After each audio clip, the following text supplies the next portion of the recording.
play win Fred's money. You know, Fred's good at it. We'll see. At least I got a puncher's chance, I figure. Hopefully I can keep her top on. Melanie, and I don't think my top is staying on. We'll see. Now, you've listened to the show, obviously. You know Fred's really good. So you think you have a fighting chance? Like I said, everybody's got a fighter's chance. I think I'm pretty good. I think he's quick with it. I think it might even come down to the time. So we'll see what happens. And if he loses, your top's coming off, correct? Correct. Are you worried? You look nervous. I've never flashed anybody before, ever. So I figured might as well go big the first time. Go big or go home. Exactly. So that's what I'm here to do. All right, guys. Good luck in there today. Thank you. This guy's name is James. He wrote us he wants to play Fred and win Fred's money. Yes. Okay. I'm fascinated. There's James. Hey, James. How you doing? Professor James? Professor James. He is a college professor, for real. He looks pretty young. He does. That's what doesn't make this so creepy, but it's still creepy nevertheless. Yeah, you're about the age of the students you're banging. Yeah, how old are you, James? 28. You're 28, okay. He looks like the lead singer in a Pantera cover band. I know, and I know you don't want to be, you don't want to mention the colleges, and I understand why. But you've been fired from 2 colleges already, right? Okay, each time for banging your students. And you're an ethics professor. Philosophy and ethics is, yeah. He's an ethics professor. Certainly, if anyone knows about ethics, it's him. He knows how to not. I was a camp counselor at one point. Right. Okay, I took a group of 15 and 16-year-old boys and girls on a trip when I was 19. I was really only 3 years older than them. There were many attractive girls at that point. They were 16, I was 19. Wouldn't have been so crazy to bang them in terms of the morality. You're all in the same Right, in the same age group. group. The problem with it was I was given a responsibility. In other words, I was the counselor. I was the guy in charge. And there were some girls, believe it or not, who actually had a crush on me. And I would never, ever have sex with them. Because my moral code says when I'm put in a position of authority, I can never abuse it. Now, you are put in a position, people send their kids to college and this and that. While you're 28 and I see you're a young-looking guy, you're in shape and all that, I can see where the girls would be attracted to you. Don't you feel some moral obligation not to bang the students? No. Why? You're an ethics professor. Go ahead. Well, because it's the situation is it's a mutual attraction. To be honest, it couldn't have anything to answer. do with you're the teacher up there, you're the professor, you have control of their grades, they're in class, they're impressed by you, you have this advantage, and, you know, they're vulnerable. well, sure, of course. Let's hear your answer. Right. I mean, no, but to be honest with you, I don't. You're asking me if I can see why the situation is perhaps morally corrupt or unethical. Right. Yeah, absolutely. Okay. But do I personally feel as though I'm doing something wrong? No. You do not. No, but I the do not. colleges do. What happens? How many? Do they find out somehow?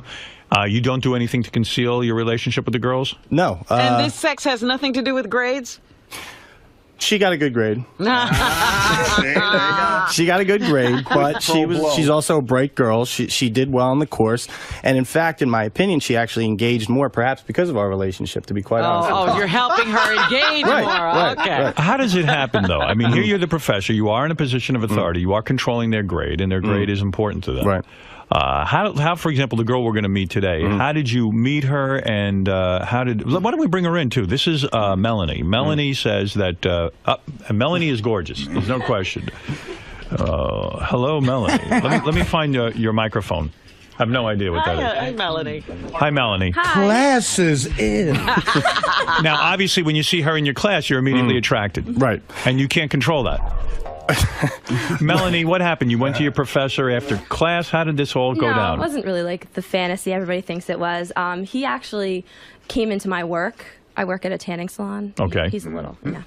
And he came in, and we kind of just hit it off that way. So that made it a little bit But you were in his easier. class. Well, yeah. But I was like, oh, hey, professor, like, you tan, you know? So Right. it was a good way to start the back and forth. Did you feel you got a good grade? I mean, it would be hard to give you a bad grade when you're fucking the professor, Well, right? I got an A, so I mean, Yeah. Yeah, I mean, he No can't not give you an A, right? Hey, professor, you tan. Hey, student, you Professor, fuck. if she had been really bad student, would you have flunked her even though you're fucking her? No. You wouldn't have. No. Right. No, So no. do you see where there's an ethics problem? Well, there? yeah, sure. Yeah, yeah. I admitted earlier. I absolutely see the conflict of interest, etc. But that's why I get fired. As an ethics professor, is this fair to the other students? Let's put it this way. I mean, she's hard to resist. I would Why want to. I'm an equal opportunity No. professor. If there were other students who wanted to have sex with me, they could have. But what about the right? guys? dude. No. No. They can't get a good grade. They can't No, get they a can get toe-off. it. They can get a good grade. No, I mean, they have to can't work fuck for it. you to get a Right. good grade. That's true. It's called studying, Robin. They were born. Oh, they're Melanie- actually going to have to learn something. So was Melanie the first student that you fucked, or she's the newest student that you The fucked? most recent. She is the reason why I lost my job most recently. Okay. And So you don't you're- mind losing these jobs. I just got another one on Monday. Yesterday they just Do made Do me they an know offer. you were Somebody. fired because of your Well, ethics? I told Will on the phone in the pre-interview that I'm actually good at my job. I'm good at teaching. I develop a lot of relationships with other people in the different departments. And I bet. So the references are never a problem. Right. Never a problem at all. So no. So Do you bang other colleagues? no. You know what? I'm They're too 28. old. So Yeah, it's that's kinda way fetish. too old. Way too old. Yeah. Okay, so what if you get fired from this job? At some point, don't you think you're going to lose your profession because word's going to get out that you bang all the students? That's a possibility, but Right. you know what? You only have one life to live, and I'm And having Melanie, fun. does the sex only go from semester to semester? I mean, because he's Actually, going we're to... not together anymore. My boyfriend's Right. in the green room, so Right. yeah. Wow. It kind of ended, but Professor, so your first job out of school, I assume you have at least a doctorate, right, or a master's? What's called I have a master's, and I also have what's called an ABD. It's not an actual degree. It stands for all but A dissertation. big dick? No. A big dick, yeah. Very good. What do you call it? A dissertation of some It's sort? all but dissertation. What that means is I've completed all the coursework towards the PhD. I just have to actually. But this is defend insanity. Don't you want, I mean, you've spent all these years studying. Don't you want to preserve the job? You could bang anybody. Why the students?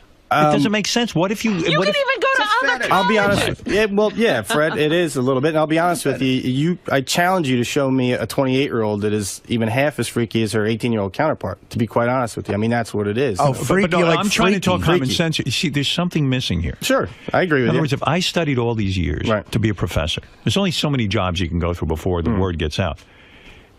And if there's all these other schools have a problem with you banging the students, I would sit myself down and say, look, I'm going to meet girls, but I'm not going to bang my students. I might even wait till at least they're not my students anymore. Maybe at least that wouldn't be so bad. Or kids in the college who aren't my students. Do you realize that you might be sabotaging your own career that you worked so hard to get? Well, I'm completely self-aware. It's just a self-control problem. You can't control it. Did you go to a therapist and say, look, I'm banging my students. Can you help me with this? I keep losing my job. Yeah, I don't care. It would have to be a situation that because I know, 4 months later I'm going to get another job because, like I said, I the reason I get these jobs is because I'm good at it. I've submitted papers, I've published, I presented at different colleges. But they're and eventually universities. going to say, wait a minute, every 6 months you're fired. Right. That's the problem. My resume and my, that is my crazy. my CV right now. It does list. It's literally every 12 months I have to move on. And when the schools interview you and Yeah. they say, well, gee, why have you moved on? Why don't you stay at one of these schools? What do you say? Well, I'll tell you.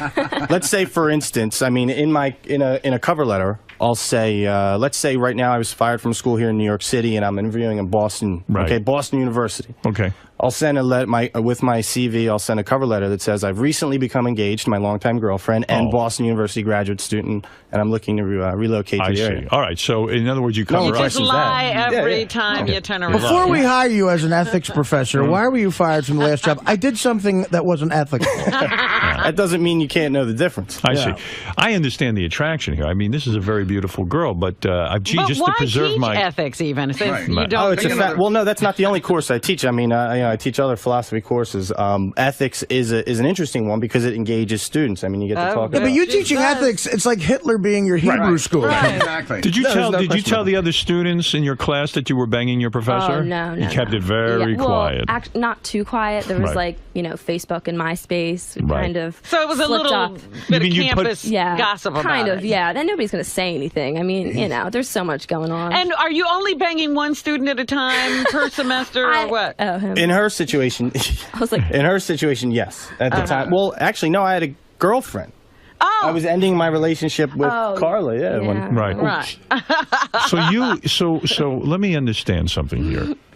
I think psychologically what's going on is you don't want to be an ethics professor. You're doing everything. It seems like he wants to be a student. Right, yeah, that's absolutely what it is. It sounds like he wants to get laid a lot. Right. Well, but look at him. He looks like his student. The Yes, he college does. lifestyle is something I never wanted to leave. So what else can you do? He's a grown-up Van Wilder. Yes. He's a Van Wilder. He has Peter Pan. He looks like an ecstasy dealer. Is he very good in bed? Was he a pleasurable? It hurt. It hurt. Yeah. Why? Is he so big?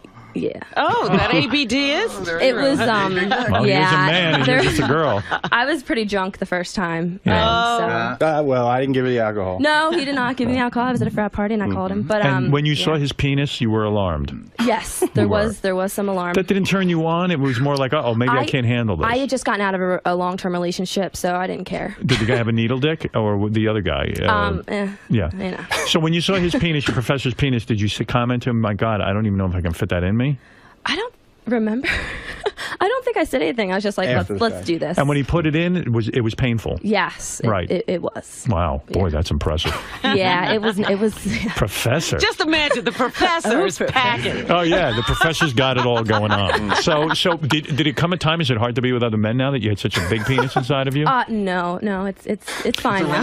Did you two have a role play where you played professor-student scenarios? No, we never really got into that stuff. Why? It was real. Yeah, who has to play? Oh, professor. Yeah. So was it weird when you went to class and you'd see your professor there? Well, sometimes because I would have been in his bed like a couple hours beforehand, Right. so then I would have, Did you ever do it in his office or? No, I visited him in his office a few times. He tried to get me to go down on him, but I was like, So, honey, that ethics exam is due. How about taking care of the kid? Would he give you the answers to tests and things? No, like he would hint at stuff. I mean, like Right. it was an easy class. It was a gen ed. I see. It wasn't for my major. It was dumb. Well, and how did you? All right, It was a and dumb class, how did okay. you end up breaking up? I mean, the fact is that here you are giving yourself to your professor. The semester ended, and then he just said, "Oh, I'm done with Well, you." no, like he took me out for my birthday. Like it was fine. We still talked, but I just didn't want a relationship or anything. He didn't want one, so I started screwing around with other people. He was doing God knows what. You know what I mean? So. What grade do you think you really deserved in the class? Oh, a B or an A, definitely. You It do. was not So difficult. he maybe jacked you up a little bit. Yeah. All right.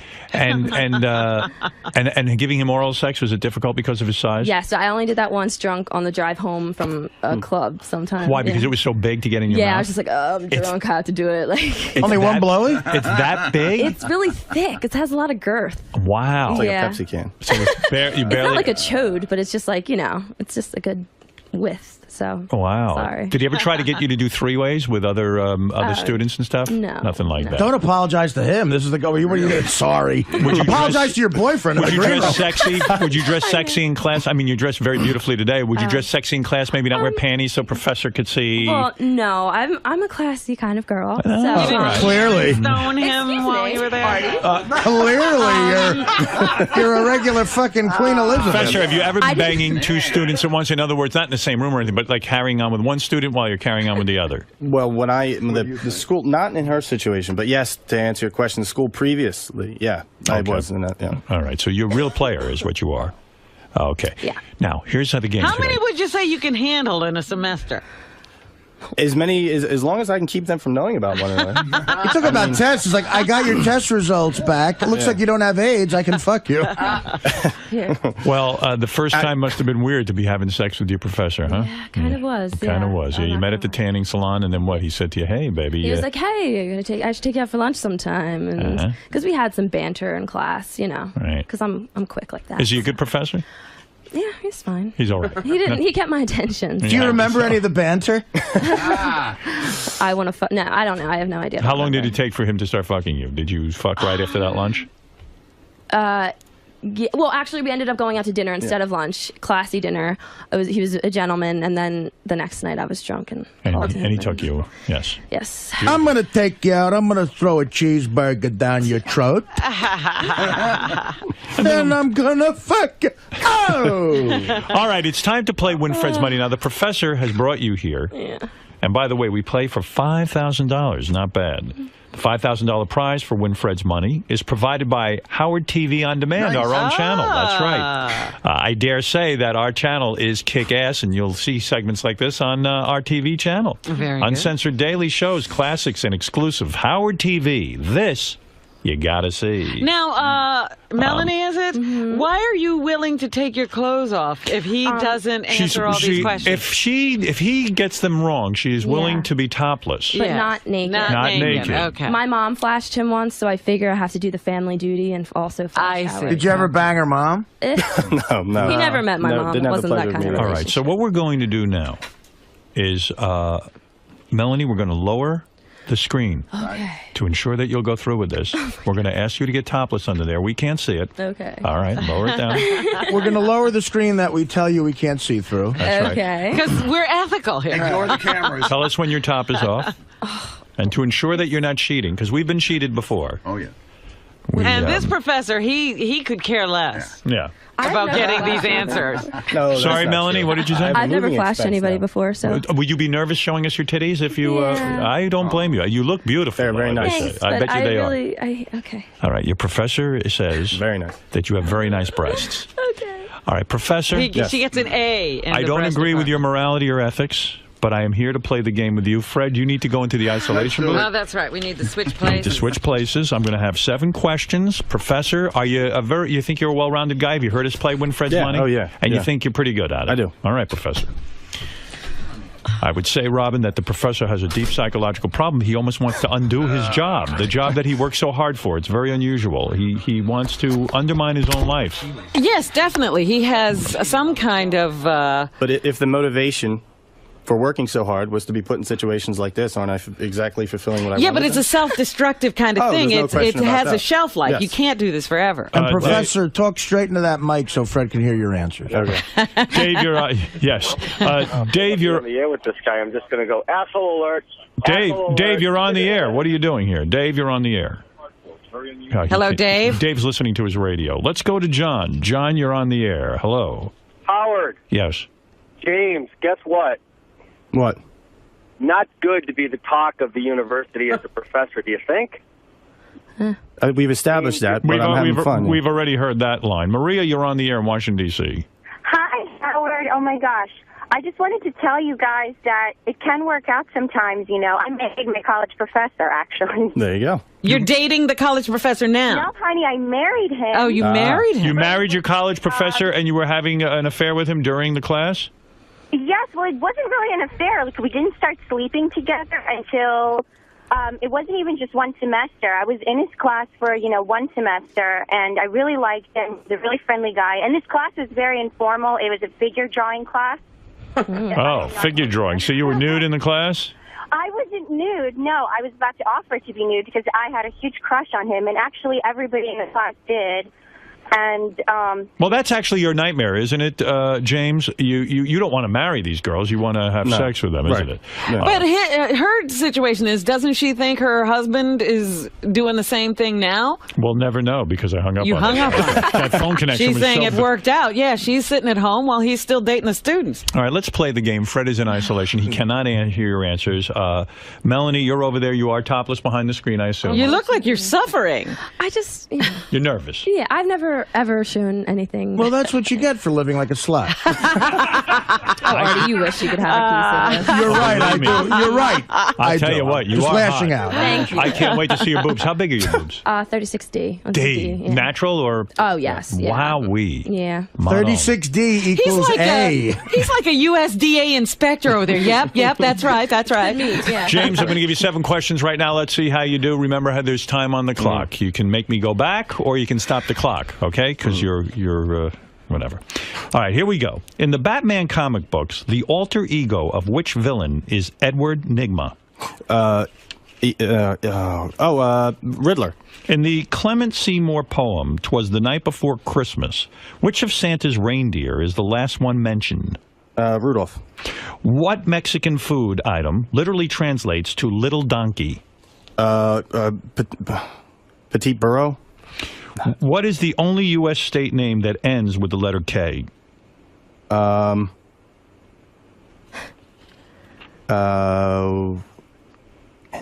Do you want me to pass? Yeah, pass. What is the acronym for the agency set up in 1923 to provide cooperation between the police forces worldwide? Interpol. Which city was once known as Constantinople? Turkey. What author's novels include The Time Machine and The Invisible Man? Could you repeat that? What author's novels include The Time Machine and The Invisible Man?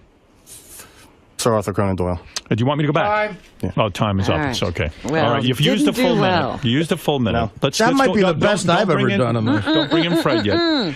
I asked you in the Batman comic, the alter ego of which villain named Edward Nygma. You got that right. You said the Riddler. Okay, that's good. In the Clement Seymour poem, "Twas the Night Before Christmas," which of Santa's reindeer is the last one mentioned?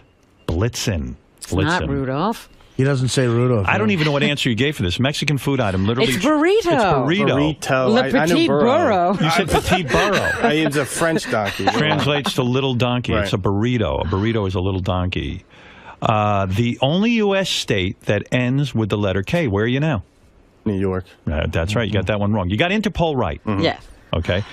Which city was once known as Constantinople? Turkey's not a city. Istanbul. Istanbul. I know. Right. You got it wrong. It's You in choked on Turkey. it. Yeah. And the author is H.G. Wells. Time Machine War of and the the Worlds. Invisible Man. He did War of the Worlds too, right? That's right. Did he do War of the Worlds? Yeah, he did War of the Worlds. Yeah. All right. So you've gotten 1, 2 right. Now, look. Don't tell Fred. He could blow it here. Yeah. But chances are we're going to see your little girlfriend over there. You must have missed her. This is the only time I think I have a shot at beating Fred since we've been playing this. I got 6 of those. Really? Well, that's very good. I didn't get the Mexican one. I, of course, got all 7. We could You say couldn't get burrito? Well, like you've done to your students, that one. I think you're fucked. Yep. So here we go. Let's get Fred in here, and let's see how he does. Don't let on, James. Don't let Brave on. face. Brave face. All right. Fred will have no idea how you've done, and that could psych him out. In fact, I'll do a little psyching out on my own for you. I'm going to help you out here. Well, Fred, this is a college professor, so you can imagine he knows a few things. I'm not going to tell you how he did. I am not going to tell you how he did. Okay. But he is a college... Hopefully I'll do better. You know he's a college professor, so... Let's see what we're going to do. All right, here we go. See somebody topless. Maybe Artie. I hope we see her. Please do this. In the Batman comic books, the alter ego of which villain is named Edward Nygma? Riddler. In the Clement Seymour poem, "'Twas the Night Before Christmas," which of Santa's reindeer is the last one mentioned? Blitzen. What Mexican food item literally translates to little donkey? Burrito. What is the only U.S. state name that ends with the letter K? We're standing in it. New York. What is the acronym for the agency set up in 1923 to provide cooperation between police forces worldwide? Interpol. Which city was once known as Constantinople? Istanbul, not Constantinople. What author's novels include The Time Machine and The Invisible Man? H.G. Wells. You've gotten all 7 7 right. out of 7. my God. 45 seconds was your clock. I knew that. If I got 6, there's no way Fred ain't getting And 7. Fred, I'm going to That tell you means something. I can be fucking the whole student body if this guy can get this chick. James only got Fred 2 right in 1 minute. James, how do you feel now? You've been outdone by Fred Norris. It's tough to beat him. You know what, James? You know what the problem is? What's up? He's not fucking the students. You're not- Studying yeah. is cool. He's studying. Fred's studying. No, James, I you know didn't get what a lot of fucking. You know what the problem is? When you sit at home, it's easier, isn't it? When you get up there, it's hard. And Fred like doesn't show. Istanbul, things like that. Actually. Yeah. The translation for dumbass. burrito is not written on her ass. Time to hit the books, Although my it looks friend. like a burrito. Well, Melanie, unfortunately, your college Yeah, Melanie, professor. you're standing Let you over there down. alone. I know. And now it's time to pay the piper. Melanie, are you ready to pull up the curtain? I'll never be ready to pull off the curtain, Howard. Just do it. Melanie, here we go. Up with the my curtain. Let's take a look at your luscious body. Let's get creepy. Wow, wait, I got to take these in. Those are. Wait a second. Get that back down a second. That is magnificent. Melanie, hands at your side. Hands at your side. Hands at your side. Magnificent. Fold your hands and Jesus. sit quietly at your Behave. desk. Melanie, those are magnificent. Thank You you. know, it's so weird because they're real Yeah. that they look different but great. They're real nice. How do you not have really black eyes? World class. Man. No wonder you couldn't resist those, huh, Professor? No, you kidding me?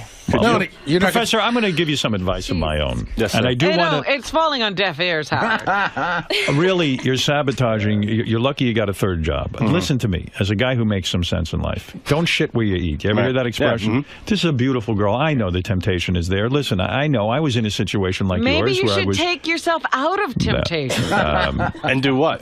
Boys' school. No. You never gotten an angry parent come after you? Oh, no, not at all. These relationships I have are always good relationships. Well, good for you. Well, but yeah, I mean, they continue mom afterwards. Nobody leaves angry? No, not at all. And have other professors ever threatened you? No, not at all. Wow. Lovely. The $5,000 prize is not yours, and I do want to thank Howard TV On Demand. I mean, it is uncensored daily. In fact, you're going to be a star on Howard TV. Yeah, both of them. Yes, you are, both of you. There's great shows on there. We have classics. We have exclusives. In fact, we're even doing original programming now that I think you'll really like. Howard TV, this you got to see. Are we obscuring his face?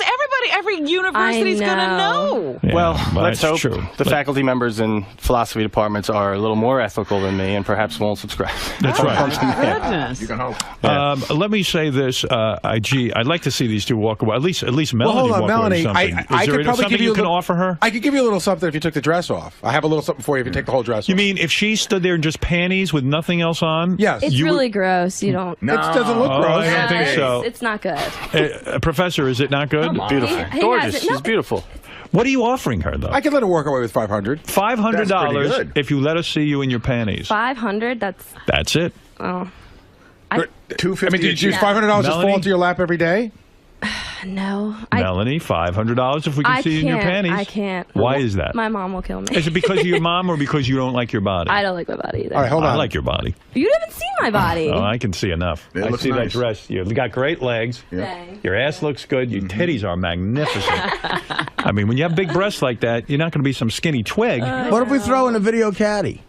I do have one other thing. I may What take is off it? my Do you clothes. listen to Sirius? Do you have Sirius? No. Do you know what a stiletto is? Stiletto it's a really cool, very expensive item. I have a Beck's branded stiletto and 3 months of Sirius, courtesy of Beck's Pilsner, that I could throw in with the money. With $500. Right. Oh, that makes it. In fact, here is what it is right here. Life is what you choose. Beck's, take it to your house. So it's what On you top choose. of the 500, we're going to throw in a piece of equipment you've never heard of. yeah, that brings your total up to about How long would I have to- $539. No, you could Say probably. again, how long would How you long want? would I have to be naked? 30 The answer- seconds. 30 seconds. No. Yeah, I can't. 30 I'm Well, sorry. what did you have in mind? Whoops, your boob just Hey, popped. Tara Reid, nice What move. happened there? Tara Reid.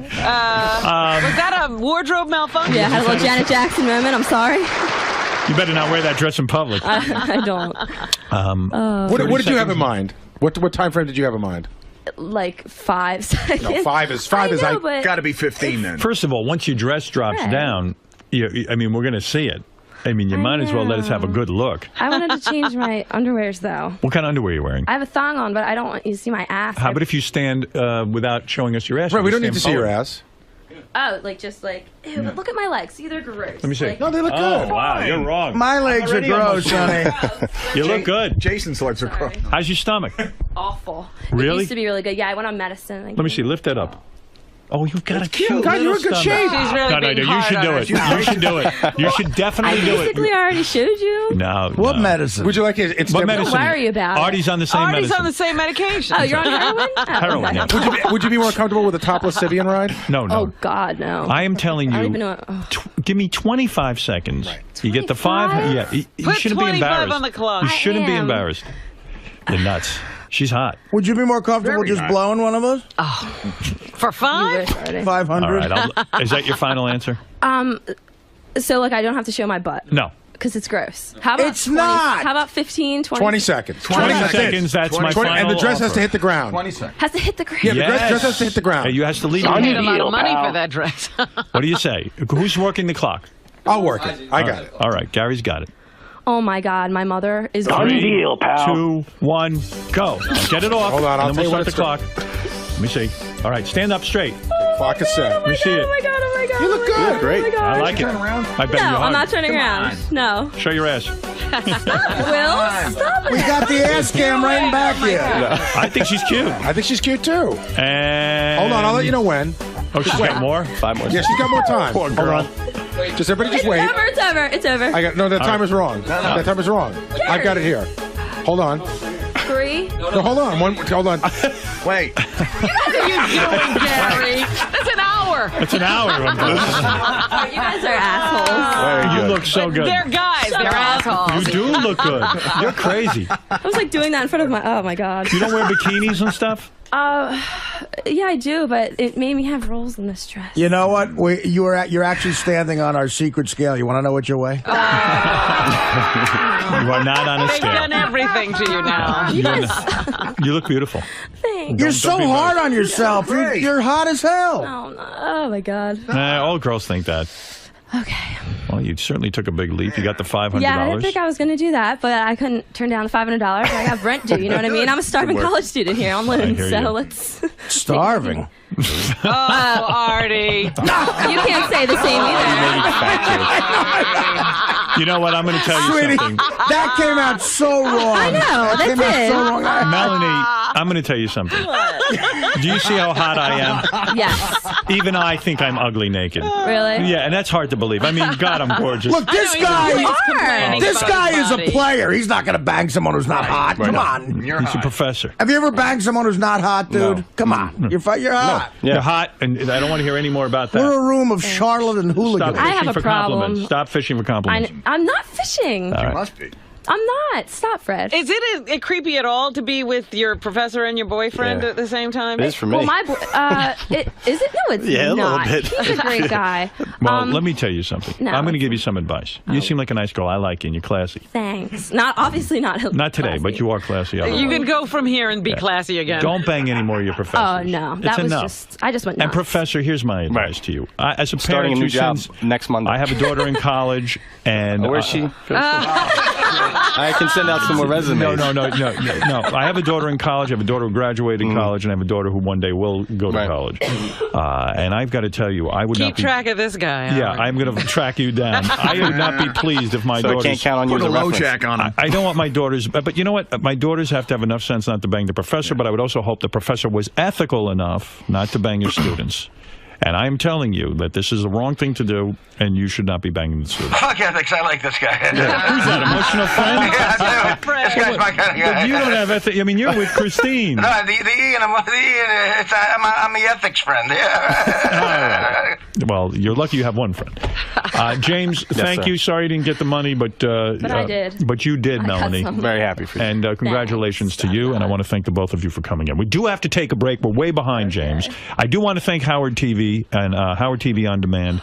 I suggest you subscribe. And Bex. And I want to thank Bex Pilsner for the $500 and the stiletto that you clearly don't know what is. You right? sorry. Sell that. I was But like you a will like shoe? it. You will like it. You will like it. You've got. Just so you get it straightened out, the $500 is from In Demand. Oh, the 500 is from In Demand. And the stilettos from Bex. Okay, got it. thanks. I put a lot of prizes together to get that dress off. Well, thank you, Howard TV. All right. You've won those things and an eternity in hell. Yes, and no dignity. Also, I'm walking away with. So that's great. That's right. Oh, And- yeah, unloaded something today. That's Right, good. there you go. Okay. Melanie, God bless you. You're a nice young girl. Thank you. All right, don't bang your professor. I won't think. All right. Was he the only professor you ever fucked? Oh God, yeah. All right, What's good your move. major? Actually, theater arts. I want to have my own agency. I see. want to act. You want to act? No, I don't. All right, good. We'll take a break. We'll be back right after this. So, James and Melanie. Yes, sir. How'd it go? Excellent. I didn't win, but she at least came away with a little something. Did you still have a good time? Oh, yeah, there's no It doubt was about fun. that. I was. It was Yeah. really a pleasure. I've been a fan of the show for a very long time, so just being here is worth it. Yeah. Did Now, when we went over your questions, you actually knew some the second time around. So, Were you yeah. disappointed? Yeah, like I knew like the Istanbul. I knew those. You know what it was? It's like Howard said. It's a different situation when you're in front of the camera. You know, you got lights on you like this. It's a little awkward, but needless to say. And Melanie, you Yeah. you took your dress off for a little extra money. Yeah. Did you think you were actually going to do that coming in here? If they offered me enough, I thought $500 was a lot, but I was like, you know what?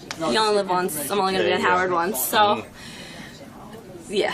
Oh God, I'm such. Ego of which villain is named Edward Nygma? Riddler.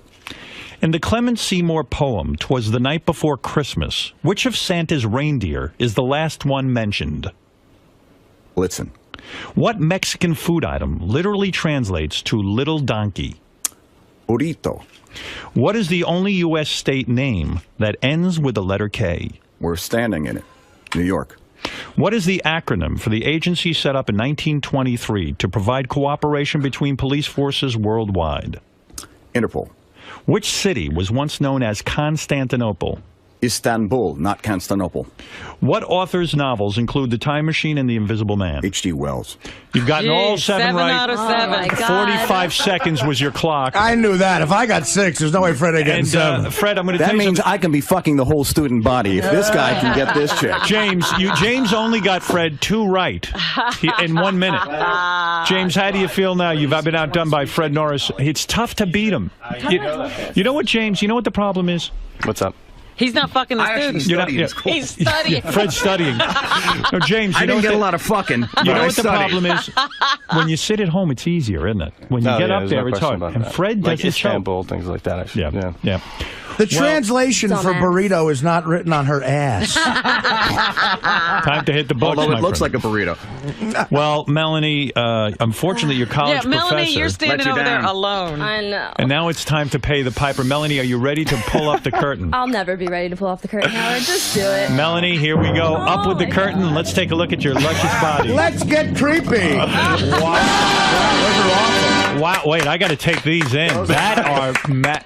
Wait a second. Get that back down a second. That is magnificent. Melanie, hands at your side. Hands at your side. Hands at your side. Magnificent. Fold your hands and Jesus. sit quietly at your Behave. desk. Melanie, those are magnificent. Thank You you. know, it's so weird because they're real Yeah. that they look different but great. They're real nice. How do you Those not are have really black eyes? World class. Man.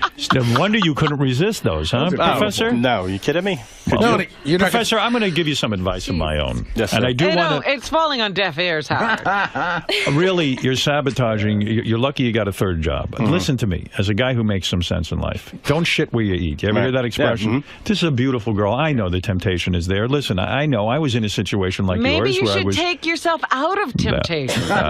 And do what? Boys' school. No. You never gotten an angry parent come after you? Oh no, not at all. These relationships I have are always good relationships. Well, good for you. Well, but yeah, I mean they continue mom did. afterwards. Nobody leaves angry? No, not at all. And have other professors ever threatened you? Like No, you- not at all.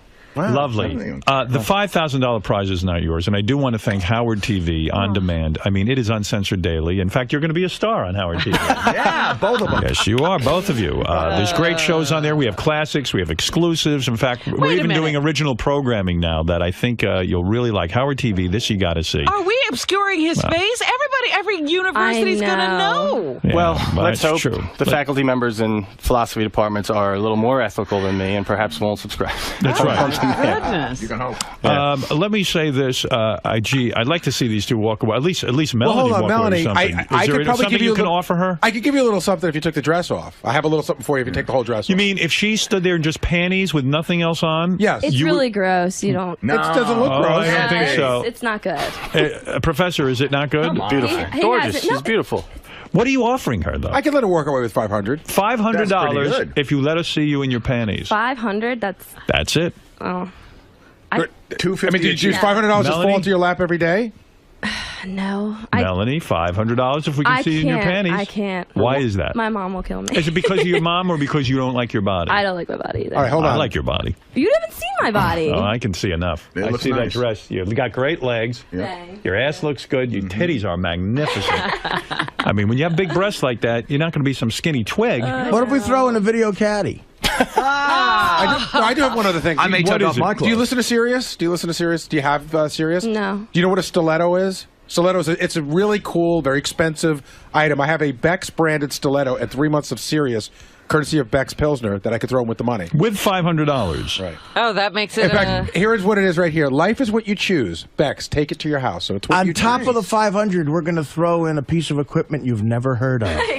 yeah, that brings your total up to about long would I have to- $539. No, you could Say probably. again, how long would How you long want? would I have to be naked? 30 The answer- seconds. 30 seconds. No. Yeah, I can't. 30 I'm What's sorry. what did you have in mind? Whoops, your boob just Hey, popped out. Tara Reid, nice What move. happened there? Tara Reid. Was that a wardrobe malfunction? Yeah, I had a little Janet Jackson moment. I'm sorry. You better not wear that dress in public. I don't.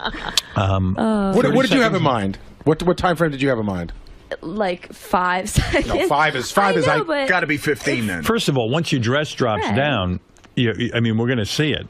I mean, you might as well let us have a good look. I wanted to change my underwears, though. What kind of? So did it come a time? Is it hard to be with other men now that you had such a big penis inside of you? No, it's fine now. Did you two ever role play where you played professor-student scenarios? No, we never really got into that stuff. Why? It was real. Yeah, who has to play? Oh, professor.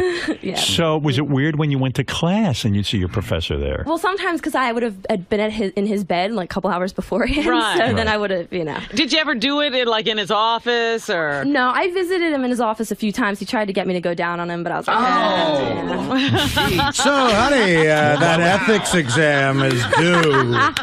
How about taking care of the kid? Would he give you the answers to tests and things? No, like he would hint at stuff. I mean, like Right. it was an easy class. It was a gen ed. I see. It wasn't for my major.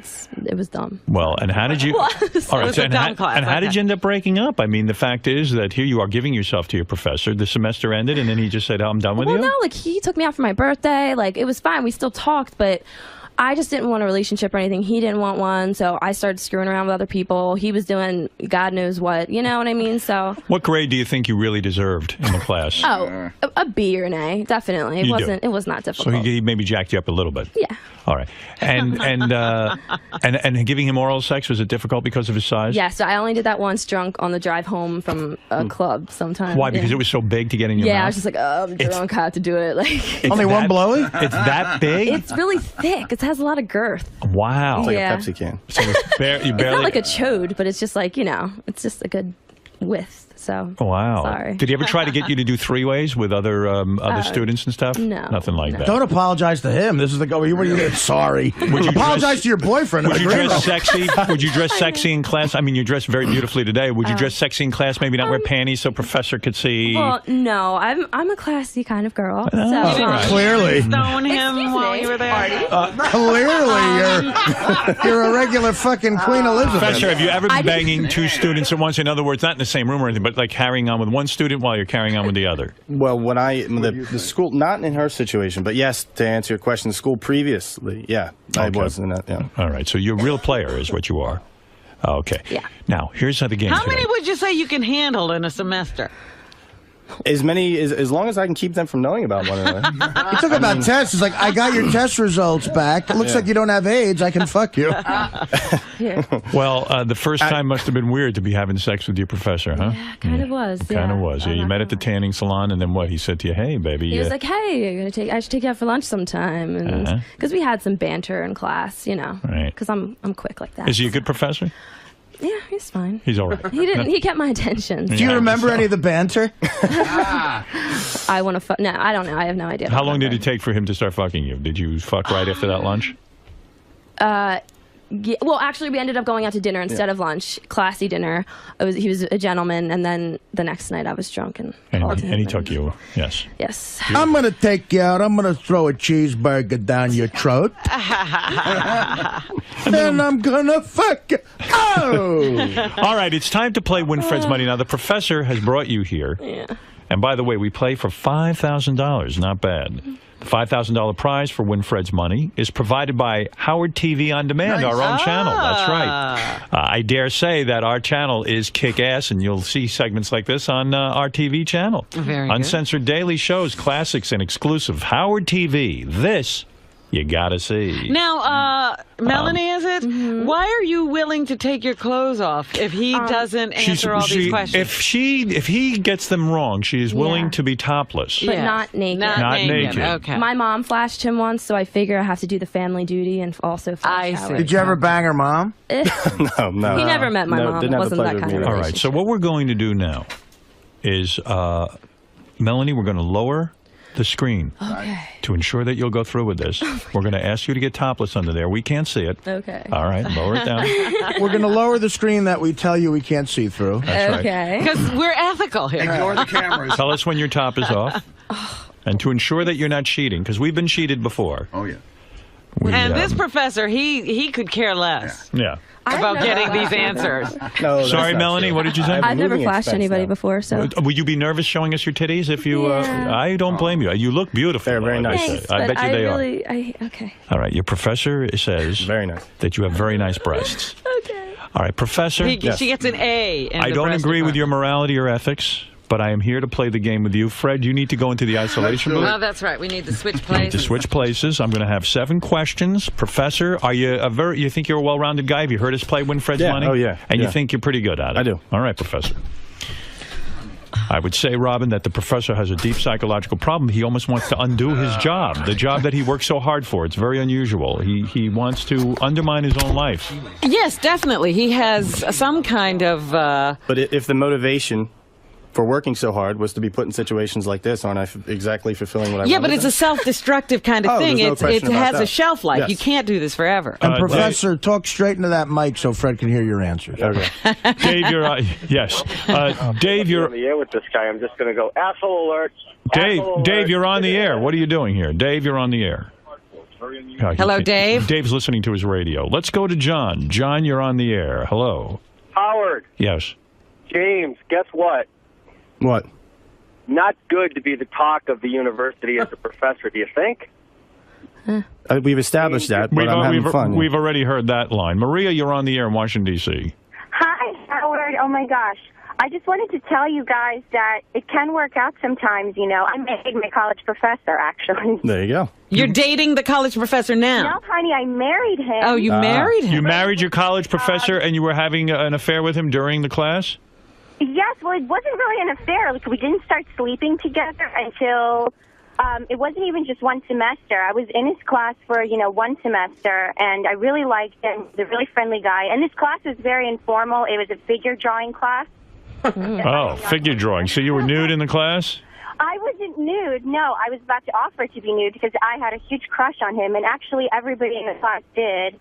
And Well, that's actually your nightmare, isn't it, James? You don't want to marry these girls. You want to have sex with them, isn't it? No. But her situation is, doesn't she think her husband is doing the same thing now? We'll never know because I hung up You on hung her. up on her. That phone connection She's was saying so it worked out. Yeah, she's sitting at home while he's still dating the students. All right, let's play the game. Fred is in isolation. He cannot hear your answers.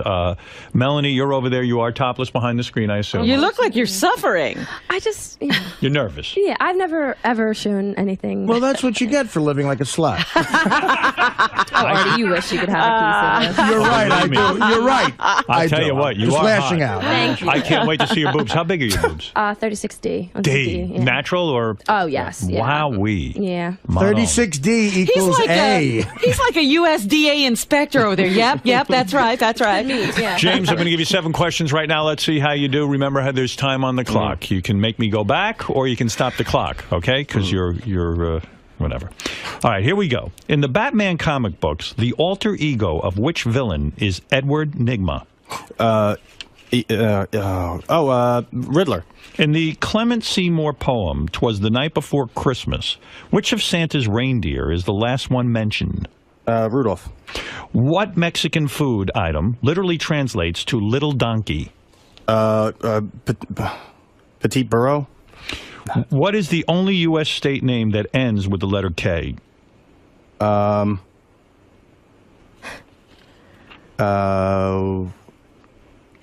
Do you want me to pass? Yeah, pass. What is the acronym for the agency set up in 1923 to provide cooperation between the police forces worldwide? Interpol. Which city was once known as Constantinople? Turkey. What author's novels include The Time Machine and The Invisible Man? Could you repeat that? What author's novels include The Time Machine and The Invisible Man? Sir Arthur Conan Doyle. Do you want me to go back? Time. Yeah. Oh, time is All up. right. It's okay. Well, all right, you've used a didn't full do minute. well. You used a full minute. No. Let's Might go. be the Don't- best don't I've bring ever in- done on this. Don't bring in Fred yet. I asked you in the Batman comic, the alter ego of which villain named Edward Nygma. You got that right. You said the The Riddler. Riddler. Okay, that's good. In the Clement Seymour poem, "'Twas the Night Before Christmas," which of Santa's reindeer is the last one mentioned? Blitzen. It's not Rudolph. He doesn't say Rudolph. I don't even know what answer you gave for this. Mexican food item, literally. It's burrito. It's burrito. Burrito. Le I knew Petit Burro. You said petite burro. It's a French donkey. Translates to little donkey. Right. It's a burrito. A burrito is a little donkey. The only U.S. state that ends with the letter K. Where are you now? New York. That's right. You got that one wrong. You got Interpol right. Yeah. Okay. Which city was once known as Constantinople? Turkey's not a city. Istanbul. Istanbul. I know. Right. You got it wrong. It's You in choked on Turkey. that. Yeah. And the author is H.G. Wells. Time Machine War of and the the Worlds. Invisible Man. He did War of the Worlds too, right? That's right. Did he do War of the Worlds? Yeah, he did War of the Worlds, yeah. All right, so you've gotten two right. Now, look, don't tell Fred. He could blow it here. Yeah. But chances are we're going to see your little girlfriend over there. You must have missed her. This is the only time I think I have a shot at beating Fred since we've been playing this. I got 6 of those. Really? Well, that's very good. I didn't get the Mexican one. I, of course, got all 7. We could You say couldn't get burrito? Well, like you've done to your students, that one. I think you're fucked. Yep. So here we go. Let's get Fred in here, and let's see how he does. Don't let on, James. Don't let on. Brave face. Brave face. All right. Fred will have no idea how you've done, and that could psych him out. In fact, I'll do a little psyching out on my own for you. I'm going to help you out here. Well, Fred, this is a college professor, so you can imagine he knows a few things. I'm not going to tell you how he did. I am not going to tell you how he did. Okay. But he is a college... Hopefully I'll do better. You know he's a college professor, so... Let's see what we're going to do. All right, here we go. See somebody topless. Maybe Artie. I hope we see her. Please do this. In the Batman comic books, the alter ego... Learn something. So was Melanie the first student that you fucked? Or she's the newest student that you fucked? The most recent. She is the reason why I lost my job most recently. Okay. Yeah. And so you don't mind losing these jobs? I just got another one on Monday. Yesterday they just made me an offer. Do they know you were fired because of your ethics? Well, I told Will on the phone in the pre-interview that I'm actually good at my job. I'm good at teaching. I develop a lot of relationships with other people in the different departments. I bet. So the references are never a problem. Right. Never a problem at all. So no. So. Do you bang other colleagues? No. You know what? I'm 28. So yeah, that's way too old. Way too old, yeah. Okay, so what if you get fired from this job? At some point, don't you think you're going to lose your profession because word's going to get out that you bang all the students? That's a possibility, but Right. you know what? You only have one life to live, and I'm having Melanie, fun. does the sex only go from semester to semester? I mean, because Actually, we're not together anymore. My boyfriend's in the green room, so yeah. Wow. It kind of ended, but... Professor, so your first job out of school, I assume you have at least a doctorate, right, or a master's? I have a master's, and I also have what's called an ABD. It's not an actual degree. It stands for all but dissertation. A big dick? No. A big dick, That's yeah. very good. Very good. What do you call it? A dissertation of some It's sort? all but dissertation. What that means is I've completed all the coursework towards the PhD. I just have to actually... But this is defend insanity. Don't you want... I mean, you've spent all these years studying. Don't you want to preserve the job? You could bang anybody. Why the students? It doesn't make sense. What if you... You can even go to other colleges. I'll be honest. Yeah, Fred, it is a little bit. And I'll be honest with you. I challenge you to show me a 28-year-old that is even half as freaky as her 18-year-old counterpart. To be quite honest with you, I mean that's what it is. Oh, freaky! But no, like I'm trying to talk freaky. common sense. You see, there's something missing here. Sure, I agree with In other you. words, if I studied all these years Right. to be a professor, there's only so many jobs you can go through before the word gets out. And if there's all these other schools have a problem with you banging the students, I would sit myself down and say, look, I'm going to meet girls, but I'm not going to bang my students. I might even wait till at least they're not my students anymore. Maybe at least that wouldn't be so bad. Or kids in the college who aren't my students. Do you realize that you might be sabotaging your own career that you worked so hard to get? Well, I'm completely self-aware. It's just a self-control problem. You can't control it. No. Did you go to a therapist and say, look, I'm banging my students. Can you help me with this? I keep losing my job. Yeah, I don't care. It would have to be a situation that because I know, 4 months later I'm going to get another job because, like I said, the reason I get these jobs is because I'm good at it. I've submitted papers, I've published, I presented at different colleges. But they're and eventually going to say, wait a minute, every 6 months you're fired. Right. That's the problem. My resume and my, that is my CV right now. It does list. It's literally every 12 months I have to move on. And when the schools interview you and they say, well, gee, why have you moved on? Why don't you stay at one of these schools? What do you say? Well, I'll tell you. Let's say, for instance, I mean, in a cover letter, I'll say, let's say right now I was fired from school here in New York City, and I'm interviewing in Boston. Right. Okay, Boston University. Okay. I'll send with my CV. I'll send a cover letter that says I've recently become engaged to my longtime girlfriend and Boston University graduate student, and I'm looking to relocate to the area. All right. So, in other words, you cover You up. just lie every time you turn around. Before we hire you as an ethics professor, why were you fired from the last job? I did something that wasn't ethical. That doesn't mean you can't know the difference. I see. I understand the attraction here. I mean, this is a very beautiful girl, but just why to preserve teach my ethics even? Since you don't. Well, no, that's not the only course I teach. I mean, I I teach other philosophy courses. Ethics is an interesting one because it engages students. I mean, you get to talk Yeah, about. but you teaching ethics, it's like Hitler being your Hebrew school. Exactly. Did you tell the other students in your class that you were banging your professor? Oh, no. You kept it very quiet. Well, not too quiet. There was Facebook and MySpace kind of. So it was a little up. bit of campus gossip about kind of, it. yeah. Then nobody's going to say anything. I mean, there's so much going on. And are you only banging one student at a time per semester or what? Oh, him. In her situation, I was like, in her situation, yes. At the time, well, actually, no. I had a girlfriend. Oh, I was ending my relationship with Carla. Yeah. Right. So let me understand something here. I think psychologically what's going on is you don't want to be an ethics professor. You're doing everything. It seems like he wants to be a student. Right, yeah, that's absolutely what it is. Sounds like he wants to get laid a lot. Right. Well, but look at him. He looks like his student. The college lifestyle is something I never wanted to leave. So what else can you do? he's a grown-up Van Wilder. Yes, he's a Van Wilder. He has Peter Pan. He looks like an ecstasy dealer. Is he very good in bed? Was he pleasurable? It hurt. It hurt. Yeah. Why? Is he so big? Yeah. Oh, that ABD is? It was, well, he was a man and you're just a girl. I was pretty drunk the first time. Yeah. Well, I didn't give you the alcohol. No, he did not give me the alcohol. I was at a frat party and I called him. But and when you saw his penis, you were alarmed. Yes, there was some alarm. That didn't turn you on? It was more like, oh, maybe I can't handle this. I had just gotten out of a long-term relationship, so I didn't care. Did the guy have a needle dick or the other guy? Yeah. So when you saw his penis, your professor's penis, did you comment to him, my God, I don't even know if I can fit that in me?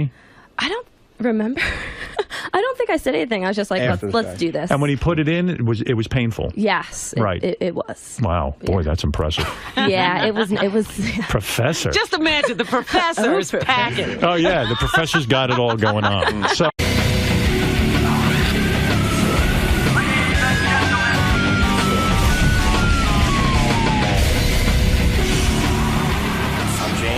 Play Win Fred's Money. I know Fred's good at it. We'll see. At least I got a puncher's chance, I figure. Hopefully I can keep her top on. Melanie, and I don't think my top is staying on. We'll see. Now, you've listened to the show, obviously. You know Fred's really good. So you think you have a fighting chance? Like I said, everybody's got a fighter's chance. I think I'm pretty good. I think he's quick with it. I think it might even come down to the time. So we'll see what happens. And if he loses, your top's coming off, correct? Correct. Are you worried? You look nervous. I've never flashed anybody before, ever. So I figured might as well go big the first time. Go big or go home. Exactly. So that's what I'm here to do. All right, guys. Good luck in there today. Thank you. This guy's name is James. He wrote us he wants to play Fred and win Fred's money. Yes. Okay. I'm fascinated. There's James. Hey, James. How you doing?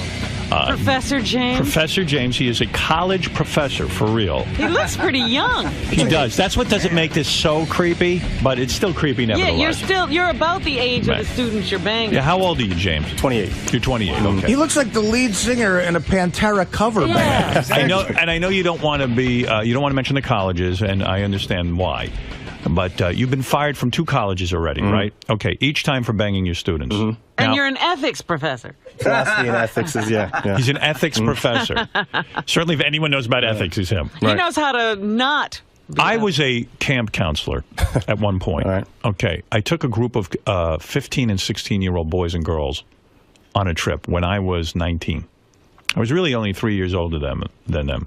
There were many attractive girls at that point. They were 16, I was 19. Wouldn't have been so crazy to bang them in terms of the morality. You're all in the same in the same age group. group.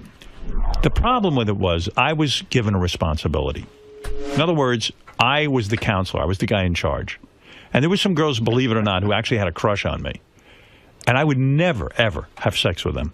Because my moral code says when I'm put in a position of authority, I can never abuse it.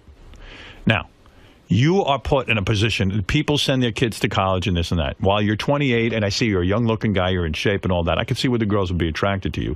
Don't you feel some moral obligation not to bang the students? No. Why? You're an ethics professor. Go ahead. Well, because it's the situation is it's a mutual attraction. To be honest, it couldn't have anything to answer. do with you're the teacher up there, you're the professor, you have control of their grades, they're in class, they're impressed by you, you have this advantage, and, they're vulnerable. Well, sure, of course. Let's hear your answer. Right. I mean, no, but to be honest with you, I don't. You're asking me if I can see why the situation is perhaps morally corrupt or unethical. Right. Yeah, absolutely. Okay. But do I personally feel as though I'm doing something wrong? No. You do not. No, but I the do not. colleges do. What happens? How many do they find out somehow? You don't do anything to conceal your relationship with the girls? No. And this sex has nothing to do with grades? She got a good grade. She got a good grade, but she's also a bright girl. She did well in the course, and in fact, in my opinion, she actually engaged more, perhaps because of our relationship. To be quite honest. Oh, you're helping her engage more. Okay. Right. How does it happen, though? I mean, here you're the professor. You are in a position of authority. You are controlling their grade, and their grade is important to them. Right. How, for example, the girl we're going to meet today, how did you meet her, and why don't we bring her in, too? This is Melanie. Melanie says that, Melanie is gorgeous. There's no question. Hello, Melanie. Let me find your microphone. I have no idea what that is. Hi, Melanie.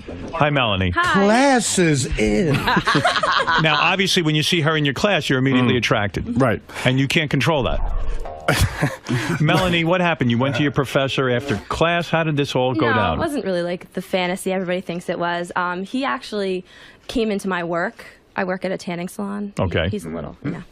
And he came in, and we kind of just hit it off that way. So that made it a little bit But you were in his easier. class. Well, yeah. But I was like, oh, hey, professor, like, you tan? You know, so Right. it was a good way to start the back and forth. Did you feel you got a good grade? I mean, it would be hard to give you a bad grade when you're fucking the professor, Well, right? I got an A, so I mean, Yeah. Yeah, I mean, No he can't not give you an A, right? Hey, professor, you tan. Hey, student, you Professor, fuck. if she had been really bad student, would you have flunked her even though you're fucking her? No. You wouldn't have? No. Right. No, So no. do you see where there's an ethics problem? Well, in this? yeah, sure.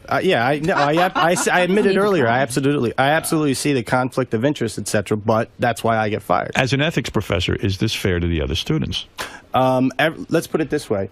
I mean, she's hard to resist. I would Why want to do fuck you her teach too. I'm an equal ethics? opportunity No. professor. If there were other students who wanted to have sex with me, they could have. But what about the right? guys? dude? No. No. No. They can't get a good grade. They can't No, get they a can get toe it. up. They can get a good grade. No, I mean, they have to can't work for fuck it. you to get a Right. good This is the best of the wrap-up show. A recap and behind-the-scenes look with John Hine and Gary Dell'Abate. The best of the wrap-up show begins now.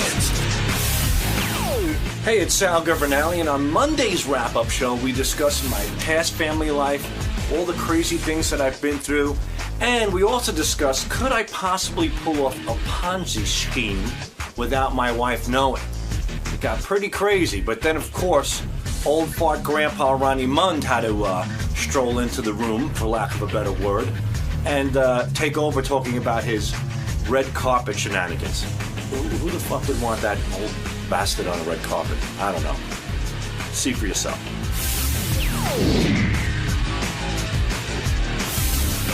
So, G-Man, Howard was talking today about, Robin, I think, brought up the Ruth Madoff story, and they both said that she was completely unaware of what was going on with her husband, Bernie Madoff. And I guess he brought you in to illustrate how sometimes a wife can be unaware of what's going on with the husband, meaning your mom, and what was going on with your dad. Right. Is it difficult for you to talk about those times when you're talking about how you were brought up and dealing with both families?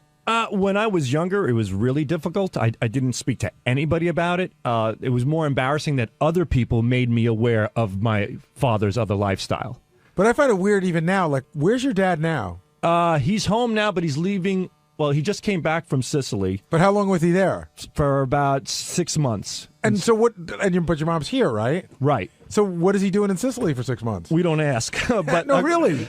He's working on shipping wine in, and he says it's actually coming here. I saw him yesterday. He said it's coming here, I think, on the 11th of November. He has a whole container of wine coming in. So he's getting involved in the wine distributorship business. Yeah, you gave me a bottle of wine 2 years ago. You go, my father's getting in the wine business. And that's the last I saw of it. That's the last I saw of it as well. I think my father hooked up with a wine guy. He got a few bottles of wine. He's in the wine business. I certainly hope that's the case, because he's been pressing this wine for the past 2 years, and now this container of wine is supposedly coming in. Now, do you think most wives are unaware of what their husbands are up to? No, not most. I don't know. I think it's important to stay on top of your spouse, on top of your husband or wife. You know, I wish I would have in the past a little bit more. Literally. Yeah, both. Man, it's important to stay on top of your spouse. No, but that's not the question. Our wives, especially of our parents' generation. Definitely not. Definitely. I don't think, my mother did her thing. My dad did his thing. He went to work. She stayed at home, took care of the kids in the house, and that was that. A lot of times my dad would come home and go, I have to go to Arizona this weekend. He would just leave for Arizona. And your mother would never say why? He'd go to open up a business. What kind of business? Or did it ever get that far? I don't think it did a lot of times. We went to Sicily one time. We're driving. I'm in Naples. My dad, we put us all in the car. He goes, we have to go visit my cousins in Sicily. We're driving like for 6 hours. We get on the boat, then we go over the bridge, and we're driving. All of a sudden, he stops. There's this huge rock. He reaches underneath it, pulls out a garbage bag, puts it in the trunk, and keeps going. Nobody in the car says a word. We just know not to.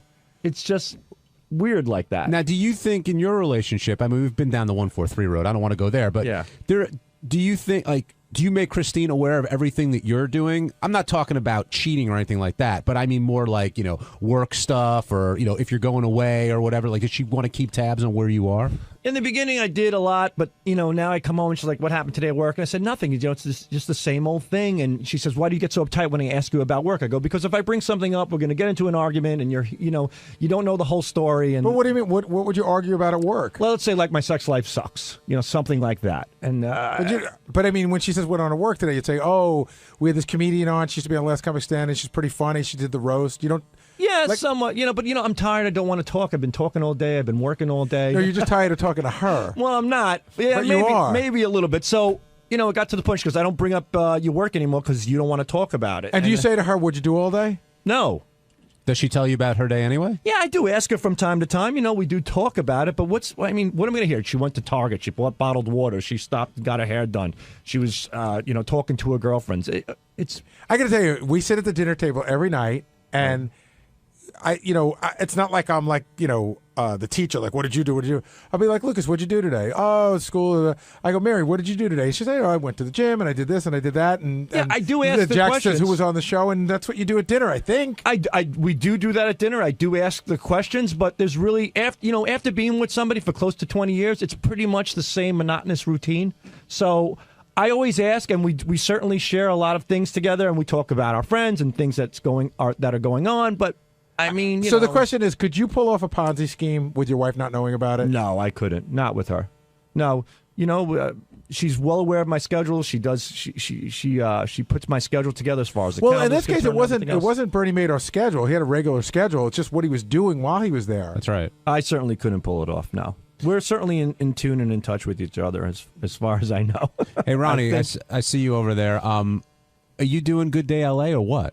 I don't know. Where did this come from? Munfan Network. What do you mean? A guy tweeted that, hey, Ronnie should do this Good guy Day runs LA? a thing called Munfan Network, all promotion about Ronnie Mund. What does that mean, though? It's like a website? On Twitter. Is this officially sanctioned by you, or? I don't give. Listen, I don't give a shit what he does. He puts shit up all. No, what are you talking about? Money? What do you right away? Everything's for money with you. What are you the funny thing is, about? when Ronnie says he doesn't give a shit, in his world that is officially sanctioned. Are you okay with it though? It's so stupid. Some of the stuff Do he you puts up follow it? though. Well, it's on my page, so I see it. Well, what are some of the other things you some think of she should do? Like here's some of the, like I could get on there right now probably because I'm sure he heard that he was mentioned on the show. There'll be like 10 in a row. Of what? Hey, Leonardo DiCaprio, put Ronnie Mund in your next movie. Hey, Donald Trump, make Ronnie Mund the judge at the Miss America pageant. All right, so he's spreading the word. Hey, NASCAR, you make Ronnie a grand marshal at your next race. Shit like that. So he said, hey, Jillian, put Ronnie on. Right. So, in other words, you're not booked at all. Pretty much booked. No. Oh, okay. I'm not booked. But you are booked to walk the red carpet. Oh, that's got nothing to do with him. And what is that? You're walking the red carpet for Fox, you said? Yeah, for UFC, the launch of UFC on Fox, November 12th. And they're flying you first class? Yeah. Very nice. Yeah, it's cool. Is it because like you have another thing coming up? Yeah, or I have something going on with them, and the guy who's putting the UFC thing together is also the guy who's part of putting that my thing. This is cool. Like this is like a soft launch of Ronnie. Yeah. Like Ronnie's coming here, but not promoting anything, but just people get to know Ronnie for when he's got his big gig. Need to be seen on the red Right. carpet. So what's your plan? As far as what? You're just going to stroll down? You got to have a game plan going in. What kind of game plan? I just walk and do the usual me. Gary, you're a red carpet veteran. What advice can you give Ronnie? Give me some advice. Usually when you're on the red carpet, usually they're asking about the show, so just be ready for questions. I always try to figure out how I'm going to handle anything I don't want to talk about. I'll tell him to fuck like off. when Howard's contract was up, and I went to the McCartney I was thing. going to say, your plan for the red carpet is to tell him to fuck off? Well, if I don't like what they're asking me, no, I wouldn't say it. No, I'm only kidding. Well, that's got to be exciting getting flown out to L.A., walking the red carpet. Yeah, it's exciting. I'm all hyped up about it. Are you bringing your girlfriend? No, she can't go. She's got to work. Don't you think? I can't see Jillian not having him. I know there are two other people and others in the decision-making process. Oh, then he put up one also that I should be on Jimmy Kimmel. Hey Jimmy, he's coming out to L.A. You should put him on the show. Jimmy could probably work you into a bit, but I don't think he could book you as a guest. Yeah. I think that, believe it or not, Good Day L.A., they have like authors and actors on, and I know Jillian could do 8 minutes with Ronnie in her sleep, but I don't know if she could talk the rest of the people, the producers, into putting you on. Right. Yeah. Hey. You got any other plans while you're out there? I'm going to see some friends. Because mostly I got just one thing going on and then the UFC thing. So I'm getting out there on Thursday, so I'll have some free time and see some friends out there. Well, good luck with that. Yeah, thanks. Hey, it's Gary Dell'Abate. On Tuesday's wrap-up show, we talked to Benji because Benji brought in his new friend, his girl that he's in love with, that wanted to perform. So we talked about how wacky Benji was acting. He couldn't eat breakfast. He hung around all day doing her sound check. Then we all tried to give advice, and JD even stepped in to give advice on how not to be a friend to a girl. Here's what happened. We've got plenty to talk about. Elisa Giordano, we got to finally meet after a lot of hype from Benji, and there's very strong reaction. Some people feel that she's using him. Some people feel that Benji knows this and doesn't care, and everyone thinks he's holding out the banger, except Benji, who says that that's not necessarily the case. But, Gary, it's pretty obvious that is the case, don't you think? He's just smitten. I mean, he doesn't see it, and we've all been in that position. But he's like, no, even if, she never sleeps with me, this is somebody I could be around with the rest of my life. But I think we all sort of know in a year she'll be gone. She'll be with the chick he brought to the Christmas party, wherever she ended up. Who is the greatest person ever and really a sweet girl, and we're going to be friends forever. But will they remain friends? And I ask that because Marianne, who's been calling in all the time lately, his friend Marianne, they're still friends, and Benji's kind of went through this period with her. I like that Marianne calls in, by the way, because we get nothing out of Benji. So she tells us what's going on, and I love when Booker in the cat suit. Yeah, well, not only that was funny too, but even like saying how Benji used to always talk to her, and Benji wanted to have sex with her, which of course we know because we're men. Now, and Will, maybe you should come down to talk about this, or Jason. How crazed was Benji leading up to this oh my God. appearance? Oh, here's a good one. Doug comes to me, Doug Goodstein from TV, and he says, we order Benji's breakfast every morning. He's never missed breakfast ever. He didn't come in until after she was done to get his breakfast because he was too nervous to eat. Ugh. I know Will said that he had sent some notes about her, which makes sense doing the research, but he was sending out yesterday. He sent out a whole bunch of links to her songs and videos. Got that. Then he was hanging around here doing her sound check. Then he was walking her around the station. Went on Jenny Hutt's show to promote that she was going to be on this show, which, again, I said, I don't know whether Jenny Hutt has, 5 listeners or 5 million. It doesn't matter. He got to throw her in front of a microphone, and that looks really important. Is the payoff going to be there, though, for him? He got her. He did all that. He got her on Howard's show. She got to play a couple of songs. The interview went well. Will he close? The thing is, I've been down this road a couple of times, and I'd say, mostly it doesn't work. But every once in a while, you get somebody on an off night, they're vulnerable and maybe had a little bit to drink, and they get to the sort of like, you're a good guy. Maybe you're saying a fuck of convenience. Well, they give it a try because they really do like you as a person, and then it's just ugly for everybody. It's just they realize they don't like you. Now they fucked you. How do they get out of your life? It's uncomfortable for all involved. Now, Will Murray, I saw you trying to research this guest yesterday, and Benji wouldn't leave your side, it seemed, like all afternoon. I know. Typical Benji. Typical Benji is the one time you actually want to talk to him, he's not here, right? Oh, I know. We're waiting for him. Yeah, he's just, he was a pain in the ass with the notes. He had to constantly look over my shoulder and make sure everything was explained the way he wanted it. He was very worried about how she'd be perceived on the show and actually how he would be perceived on the show. What do you mean by how he would be perceived? Well, the whole ambient story that she told a little bit today, he didn't want that to seem like he was some kind of like date raper. Yeah, which I think he is a little bit. So she was going out on the dates, and he was just tagging along, right? With the and then Ambien feeding her drugs before the date as well. And by the way, Robin brought this up. She said that was like what Nixon used to do. When Nixon met his wife, who wasn't his wife, he met her in college, and he was madly in love with her the way Benji is. And so he used to chauffeur her on her dates, like drive her to her dates, and just figured he'd hang around. Again, this is the whole Al Roker thing. But to me, the vision of Benji 3 tables away on her date is super creepy. Yeah, the whole thing was bizarre. Passing out, by the way. And her too. Yeah, because she'd been drugged. Again, I think we kind of flew past that. I know she's an adult and Benji didn't force anything on her, but the fact that he was recommending she take drugs either before her date or before her appearance on the show is so creepy. And who had the Ambien? Was it just lying around? Like, I don't know. To me, that was a fascinating part of the story. But clearly, they're both crazy, and that's why you can make fun of Benji all you want. But a girl that would let Benji sit 3 tables away while she's on the date is equally as crazy as Benji is for doing it. So I don't know what is going on over there. So you don't think she's just a happy, fun-loving spirit, and they connected, Let and me they're tell you Skyping, something. and There was nothing fun-loving that came off. I mean, she was great. Though I'm not putting her down. She was good on the show, and she was a performer. But no, she didn't come off like a happy, fun-loving person to me at all. Yeah, she doesn't seem like a traveling party. Yeah. She seemed kind of like a downer, to be honest. and and I wouldn't exactly describe her as asexual either. No, especially after she's hearing very some of those sexual. stories. No, she's very. I mean, another one of her great lines today was when I told the story about how she went to Rick's, and Ronnie said that she'd been at Rick's a bunch of times, and she goes, "Oh yeah, they have great lobster. Like you can't get lobster anywhere else in New York City but Rick's."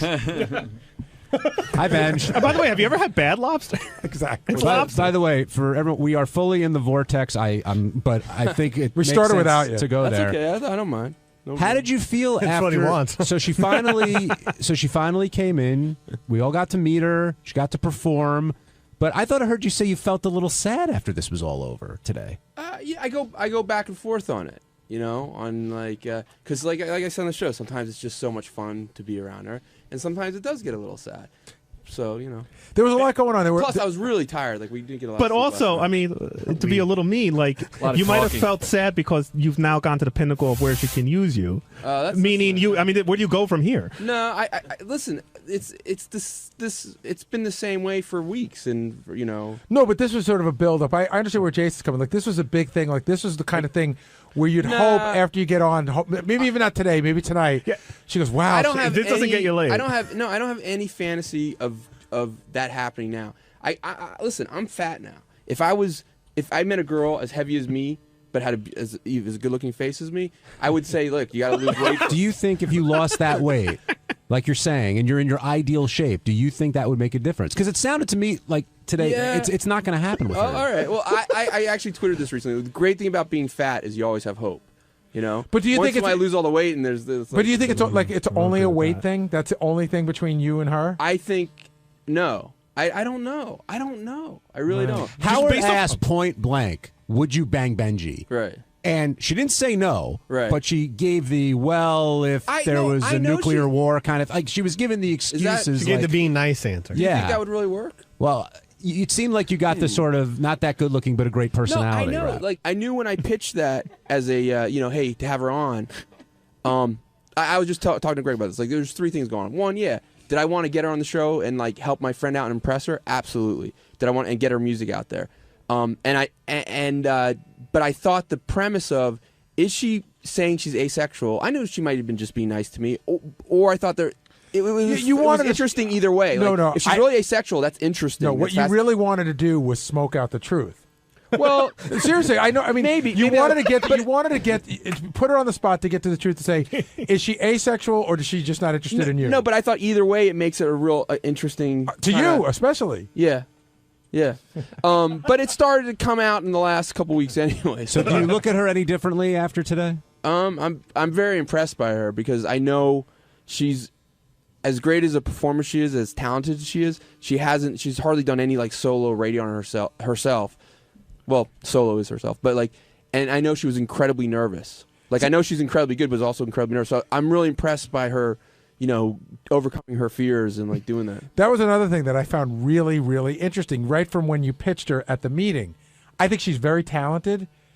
But we've had many talented people cross through here. Right. I've never seen you so like into it. And you, I mean, like first of all, even when she was playing today, you didn't even know the TV show was doing cutaway shots of you like bopping and like so. I really do like her music.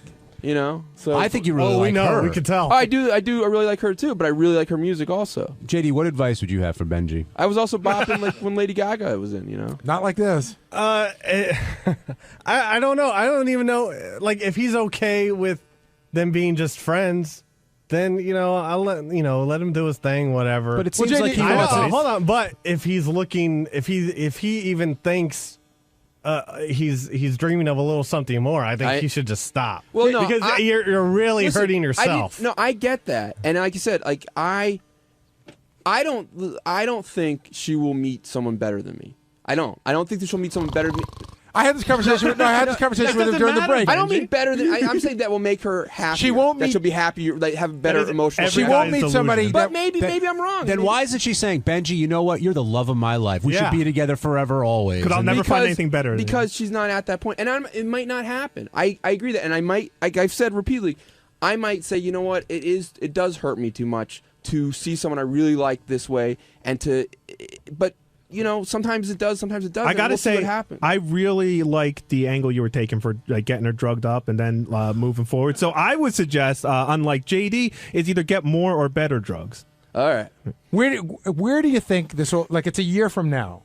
Will you be friends? Will we have never not heard of her for 6 months? Where do you think it'll all be? I don't know. I could see like I don't know. She's the kind of person I could see. If it doesn't work out, like maybe I like her. I like her a lot. So maybe it's someone I want all my life. And we, so I don't know. JD, you've been the friend victim, right? With some chicks? Yeah. Like, have you remained sort of recently? And you have to just, it took a little while, but you have to cut the cord. Yeah, but if people. Because it'll kill you. But JD, like, I went through some major anxiety over someone, and it's just like, ugh. It wasn't even worth it. But when people were telling you, you know what, it ain't gonna happen. It's time to move on. You wouldn't listen. Kinda. There were always the thoughts of maybe there's a chance, but then JD, first of all, I think every guy's gone through this, and I'm assuming you're talking about. I can't remember. It started with A. Ash. No. It was somebody you else? don't even know. Okay, Ashley right, Madison. Cool. You know her? Yeah. Anyway, go ahead. I'm sorry. No, you were about to say something. But have you ever had this with somebody and remained friends with them? Not really. No. Once a girl isn't into me, attracted to me or whatever, it's hard. What are you laughing at? It's hard for me to be just friends with them. You know what I mean? Same here. It's not. Or sometimes it is, and sometimes it's not. Aren't you worried about if something does happen romantically, it's going to destroy everything you've built? In terms What do you mean? Of because you could be if we get together romantically. It's like a bad John Hughes movie, but you could be friends with them for a very long time. Then that moment happens. Then all of a sudden, it just didn't live up to expectations. That's possible. I mean, but I'm not looking for a guarantee. I was back there in the newsroom, John, and Al, who's editing up the news stories today for us, told me an interesting story that when Benji did the hurricane show, where he was doing a 1-hour show during Hurricane Irene, I think, he had asked Al to upload 20 songs of this girl into Profit to play throughout the show. She was gonna be one of the people I interviewed. They said they couldn't get her on the phone. Now, so Al sat there and had to upload 20 songs. Well, they asked me. They said, give us every single thing you want to upload that could possibly be, because they also told me when I did the Hurricane show it could be all night. So you skipped the Billy Joel anthology. No, I also had several Daniel Johnston songs. I tried to get a Kenny Roby song about Daniel a hurricane. Johnson? Another guy won't bang him. Yeah. Well, don't say that so quickly. Hey, Benji, one question real quick. At your peak, do you think you like Marianne more than you like, what's her name now, Elisa? It's so hard to... No, I don't think so. Does it bum you out that... I do love Marianne. Does it bum you out that Marianne calls in? Because it pissed me off. I mean, I love her, and Marianne is one of my closest friends, and we're one of my best friends. But I don't like this, I don't like... It's you don't need to tell people... like, just give it up, give it up. I don't believe in telling people give up something. I can say like, hey, you know what? I think it might lead you to getting hurt. But just drop it. It's never going to happen. I was asking more about the stuff because you don't tell us anything. So she tells us the stuff about you. Like what? Like that you used to try to talk dirty to her and what your moves were and her and all that stuff. We listen, Marianne and I joke around a lot. And stuff. Did they involve Amy? And what were you doing yesterday? I mean, you were all over the place with this. I know Will said he was trying to get you for a pre-interview. He really... Yeah. I mean, you were in his hair. You did a show last night. Like, are you playing up the moment, or you just? No, I like Gary. There was a build up to this, and we did. There was a lot of. She did like rehearsal and stuff, and there was. It's like Clive Davis. I was sitting there going, sounds like a hit, sweetheart. I was there for the rehearsal. It was cool. Benji was videotaping it and asking people to come in to watch. And well, she said because she felt better because she was very nervous about performing, so she wanted different people to. Strangers just to be there. Do you think there's a chance that she might be using you for all of this? No, I don't. I think when I initially talked to her about getting on, she was like, no, don't try to do it. Smart. So that brings a question that was a big debate in the back office. I think she enjoys it, especially. I'm sorry. Sorry. Is the onus on her to cut it and say, listen, I'm not going to bang you, or is the onus on Benji to recognize that it may not happen? She said that. So she's done her onus. She really hasn't, though. She didn't say no. She's left the door ajar, ever so slightly. Yeah. If she really has, though, and that's the tough part. Like a sheet of paper will fit through. Well, that's exactly it. But a sheet of paper is enough when you feel like the way you do. That's not when you're his size. If she was playing you, and I'm not saying that she is, but if she was, she's playing you perfectly. Okay. But I don't. I don't think so. I think she has a really good heart. I think that as long if she told you there is 0% possibility you and I will ever sleep together, and then you continue to do nice stuff for her, I think okay, that's not her fault anymore. But I kind of agree with Gary. She left the door open, and in a way, it's definitely using you. And even if she's not doing it to be malicious, it's still using. I think you guys are all cynics. I think that tends to be a lot of people are cynics. I'm not as cynical about. You're a romantic pussy fog. Yeah. On Wednesday's wrap-up show, two of our favorite people were here, Ronnie Mund and J.D. Harmeyer. And Ronnie spoke about how you get permission to chain a guest because he was worried about Lou Bellera and Joey Buttafuoco possibly getting into it. So we heard some Ronnie logic, and then right after that, J.D. talked about the email he sent to Howard, which said spoiler alert, and had the spoiler in the subject. Two great minds, all for you.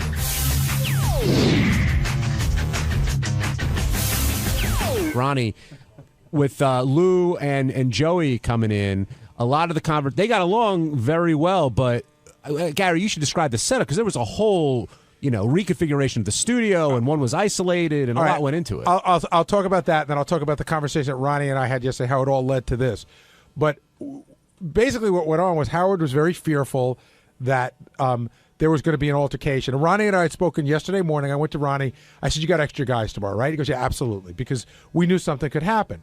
So I get a phone call from Ronnie at like 1. I guess Howard called me when I was down with Tim, and I tried to call Howard back. I couldn't get him. Ronnie called me. Howard's very nervous about what's going to go on. And then Ronnie said something about a ball and a chain, which I didn't understand, which in all fairness, Howard must have said to him. And in my mind, I'm thinking like, handcuffs and balls and chain. Like, we can't do that.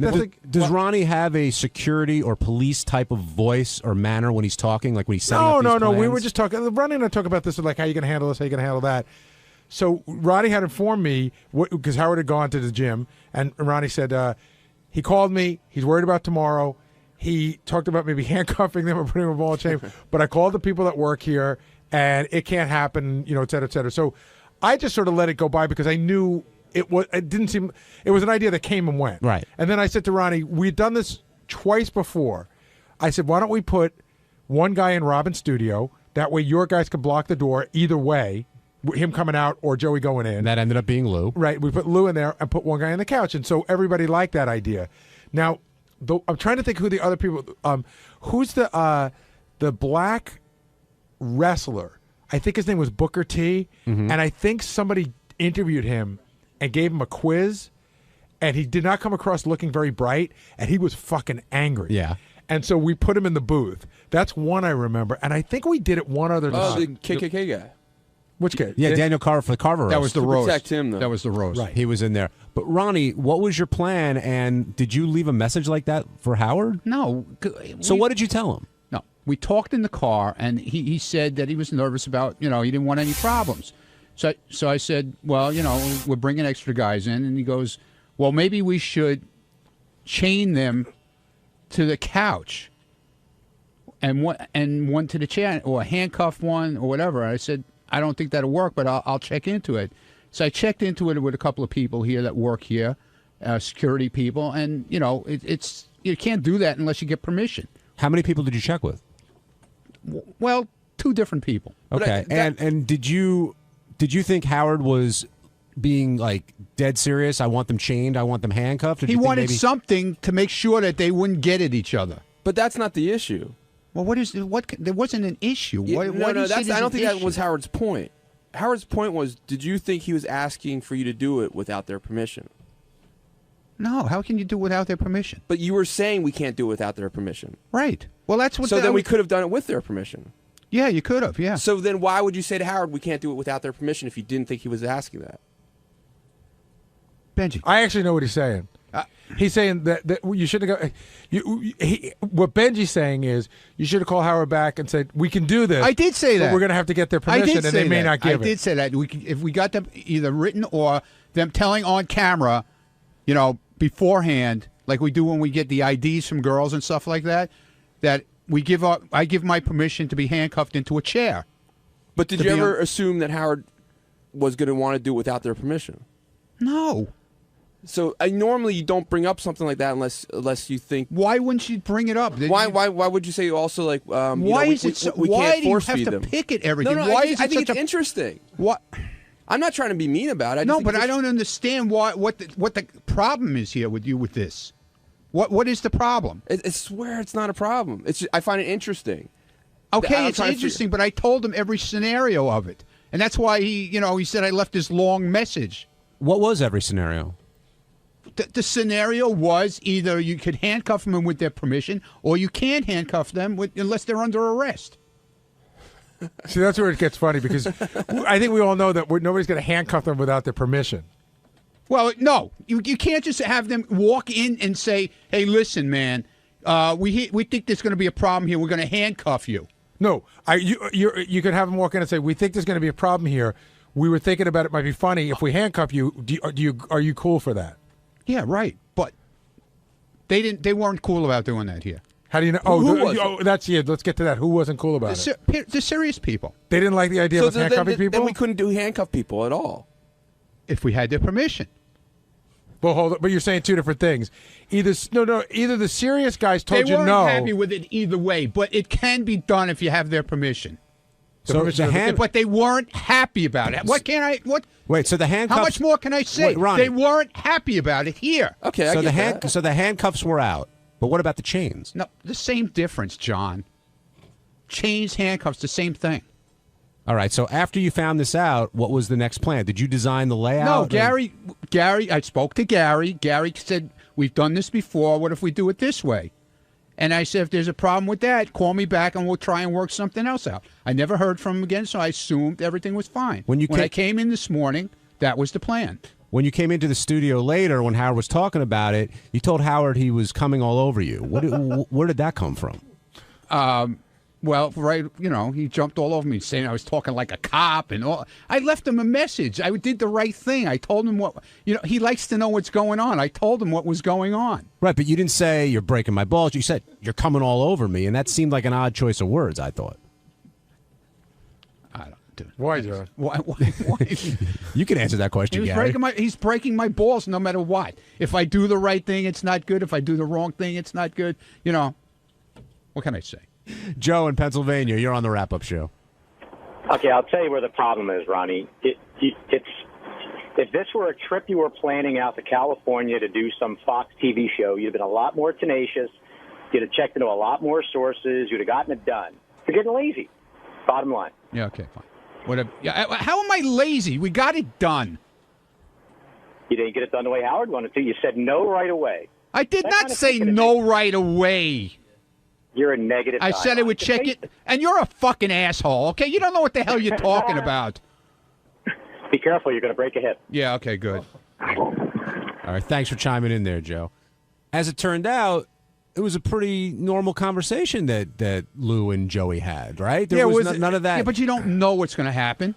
How do you know what's going to happen? There was a whole weird thing that started out right from the beginning where I went out to the hallway to talk to Joey, and he goes, "Hey, Gary, thanks for not returning my phone call 2 Thanksgivings ago." And I'm like, what are you talking about? I've spoken to Joey probably 4 times in the last year and a half. I'm probably one of the few people in any business, show business or otherwise, that calls him back pretty quickly. Mm-hmm. So he seemed to have some bug about me, the whole thing. So he said, "Can I bring my wife in?" And I said, "I don't think that works. Why don't you bring her into the green room, and then you'll go in, and then if Howard wants to call for her, call for in." And he said, "Okay." And then when I walked out to get him, Howard goes, "Bring them in." Joey goes, "Bring my wife in." And I said, "No, you're not, Joey." And he goes, "Yeah, that's what I'm doing." And I said, "Joey, we just talked about this 20 minutes ago." "No, we didn't." "Yeah, we did, Joey. We just talked about it." "Well, I changed my mind." I go, "I know, I changed mine as well. She can't come in." And it got so this is, of course, while I'm walking her in. So it got to be, he was very odd today. He was in this very odd and contentious mood. And then I guess I was the brunt. I didn't hear it, but I guess I was the brunt of Gary's keeping me off the show. Where you going, JD? Yeah. JD, where you going? Why are you writing it on paper? Why don't you speak into the microphone? It was something that we already covered, actually. So what? It was a good point, though, JD made. Well, look, I won't say, up. Ronnie. I won't say. Speak up, man. I won't say it was JD because I didn't have this conversation with him. But some people said that when you went and said you're coming all over me, you were trying to create another catchphrase. No, I wasn't. Oh, God. It was very odd, Ronnie. Yeah, it was very odd. Yeah, okay, like your catchphrase yesterday. No, my catchphrase yesterday. Yeah. Pussy fog. Well, Yeah. You don't hear me using pussy fog, do you? You don't hear me using coming all over me Yeah, either, you do did, actually. I used it once today. That's it. Okay. That's right. All right. That's all we need is one. All right. Don't come in and write it on paper. Speak into the microphone. I didn't want to bring something That's why up. they call it the rapper I show. hadn't You been talk here. Hold on. I hadn't I know you can't talk good. I hadn't been listening, and I didn't want to bring something up that had already been discussed already. I was having respect for the show. Unlike you, Why? who just Since wants to since when do you have respect for the show? I have respect for everything I'm involved in. Good. Why did you email a spoiler alert to Howard that had the spoiler in the title? That is amusing. I'd love to hear this explanation. There was a mention, Arquette mentioned Howard on Jimmy Kimmel, and I just I forwarded the message, and I assumed he had already seen Arquette had gotten kicked off. So I just put spoiler alert, Arquette was kicked off last night. But why would you assume it? Because you don't know that Arquette's kicked off till like 9:58, right? Yeah, well, I assumed he woke up early enough or tried to find out or something. Because most people would have been spoiler alert. Don't read this if you don't want to know who got kicked off Dancing with the Stars last night. He's going to see either way. He's going to see who mentioned him on Kimmel. No, but if you said what I just said, then he wouldn't do that. No, well, I mean, but Gary's saying like you would just say spoiler alert. The results of Dancing with the Stars vote. Either way, if I put spoiler alert or not, it would have been spoiled because he would have seen that Arquette had mentioned him. No, he wouldn't have. Oh, if you said spoiler alert, don't open if you don't want to know who got kicked off Dancing with the Stars. He wouldn't have opened it. He would have to know either way. So you were being sarcastic writing spoiler alert. A little bit, yes. But sometimes sarcasm gets lost in an email. Well, sorry. Did Howard open his email and then did it spoil it for him, or did he already know? I think he already knew. Yeah. So there you go. You came all over him, man.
Hi, I'm Amy Schumer. I'm a comedian, and I'm here at Sirius to be on Howard Stern's radio show. And it seems like people really like it. Now, yeah, it's mildly popular. Yeah, he has some listeners, right? He's growing. He's a work in progress. Right. Yeah. But we have a lot of faith. Yeah. In I think Jesus. It's gonna be all right. Oh, of course. The Lord will guide more listeners toward him. As long as you give your soul to the Lord. Oh, it's been given. Okay. My soul's been with the Lord for a while. I figured you had that look to you. Yeah, like I've been saved. Amy, this is a big deal for you as a This comedian. is it. This is the biggest deal there is for a comic. Well, have fun today. Any advice? And just Godspeed, and may the Lord bless you and keep you. He's always with us. And also with you. I should probably play Amy Schumer's appearance on the Charlie Sheen roast to get everyone all excited about her, right? Yeah. Because she's out in the green room, and I got a lot to get to today. I got to still play Richard and Sal's new phony phone call that involves Oh, Ronnie. that was an old one you just played. That was just old, yeah. Amy Schumer is a young comedian. I think when Whitney Cummings went off to do her TV show, they had to get somebody new on Comedy Central who can be hot and be funny. So here is a.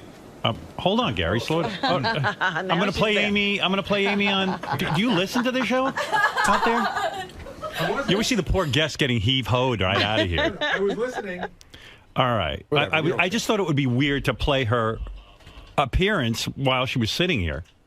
Okay. Okay? That's how I generally work into these things. Okay. How many years I've been with Because we her? go over all of this before we get in. Well, all you got to do is listen to the radio. That's why I put a speaker in your room.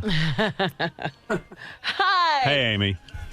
Nice to see you. Thanks for having me. I'm happy to have Ooh, you. Look at this. Look at your headphones. Hi. Look at you. How are you? Good to I'm meet good. you. Good to meet you. Hi. Thank you so much. Oh, we're glad to have you Ow, here. What is this? That's this a wire. hurts. What hurts? What's this thing? Let me see. I don't know. It's a clip of It's some like sort. a netting. It's like stabbing me. This is Is it? this is karma. Is it hurting you? I could have it fixed. No, I'll just like I'll awkwardly sit like this. I'll hold it out like this. Hey, Gary, the headphone wire is frayed and it's sticking into Amy's neck. My precious angelic Neck. You'll come out of here all marked and scarred. Be like, what happened? I'm like, oh, What it's is on that? Howard. I don't know. What happened? I don't know. Looks like someone had beaver teeth and gnawed through it. A Jackass fan came in here. Yeah, right. This is their attempt. Switch to number 2? Okay, whatever you want to do. Ooh, thank you. Look So at this. much maintenance. All right, here, I'll switch your microphones. I mean, headphones and microphones. It's both. Watch Gary at work. Oh Look how my good- God, look at this. Thank That's you. better. Okay. How you Miracle feel now? worker. Feel I good? feel wonderful. Yeah, I feel good. Amy, so whenever I have a comedian in here and they do one of those roasts, I love to ask them about how awkward it is because when you sit there, It's dangerous. You got Mike Tyson you're goofing on. Yeah, and he was like so gentle, but you do have the feeling like, oh, you could murder me right now. I watched that roast and I thought, I don't think Mike Tyson understands. Like he should just quiet down. Like he was actually arguing with you. He's Like, like, are we going to take this? He's like starting a riot. I think some people don't ever watch a roast before Right. they do it. And so he thought it was like an urban like comedy situation where it was like good to participate. But it was like, no, he kept talking to me. That's why I had to. did anyone calm him down during the commercials and explain, Mike, this is something where you just kind of Yeah, take Don King was there. Yeah. No, nobody. He was. Don everyone King's was there to so- explain it to him. Yeah, everyone was so worried. I think he was like the wild card that they were Right. like he could really blow it, but he did a great job. He did I think even better than it seemed like he did. You got criticized at the roast because you did a joke about Steve-O, right. the guy who died, but I didn't think it was that offensive of a joke. It wasn't No. about that guy. It was more about Steve. It was about Steve. Yeah, no, I really like the Jackass guys in those movies. I totally just thought of it as another roast joke. That wasn't like. Was he angry with you afterward? Well, Comedy Central chose to cut to him looking like he was about to start sobbing. Right. So people were like, "Oh my God! Like, why did you ruin Steve-O's life?" But I didn't think that would be like the joke heard around the world. I didn't talk Do to you him after because he was at the hospital because his nose was broken.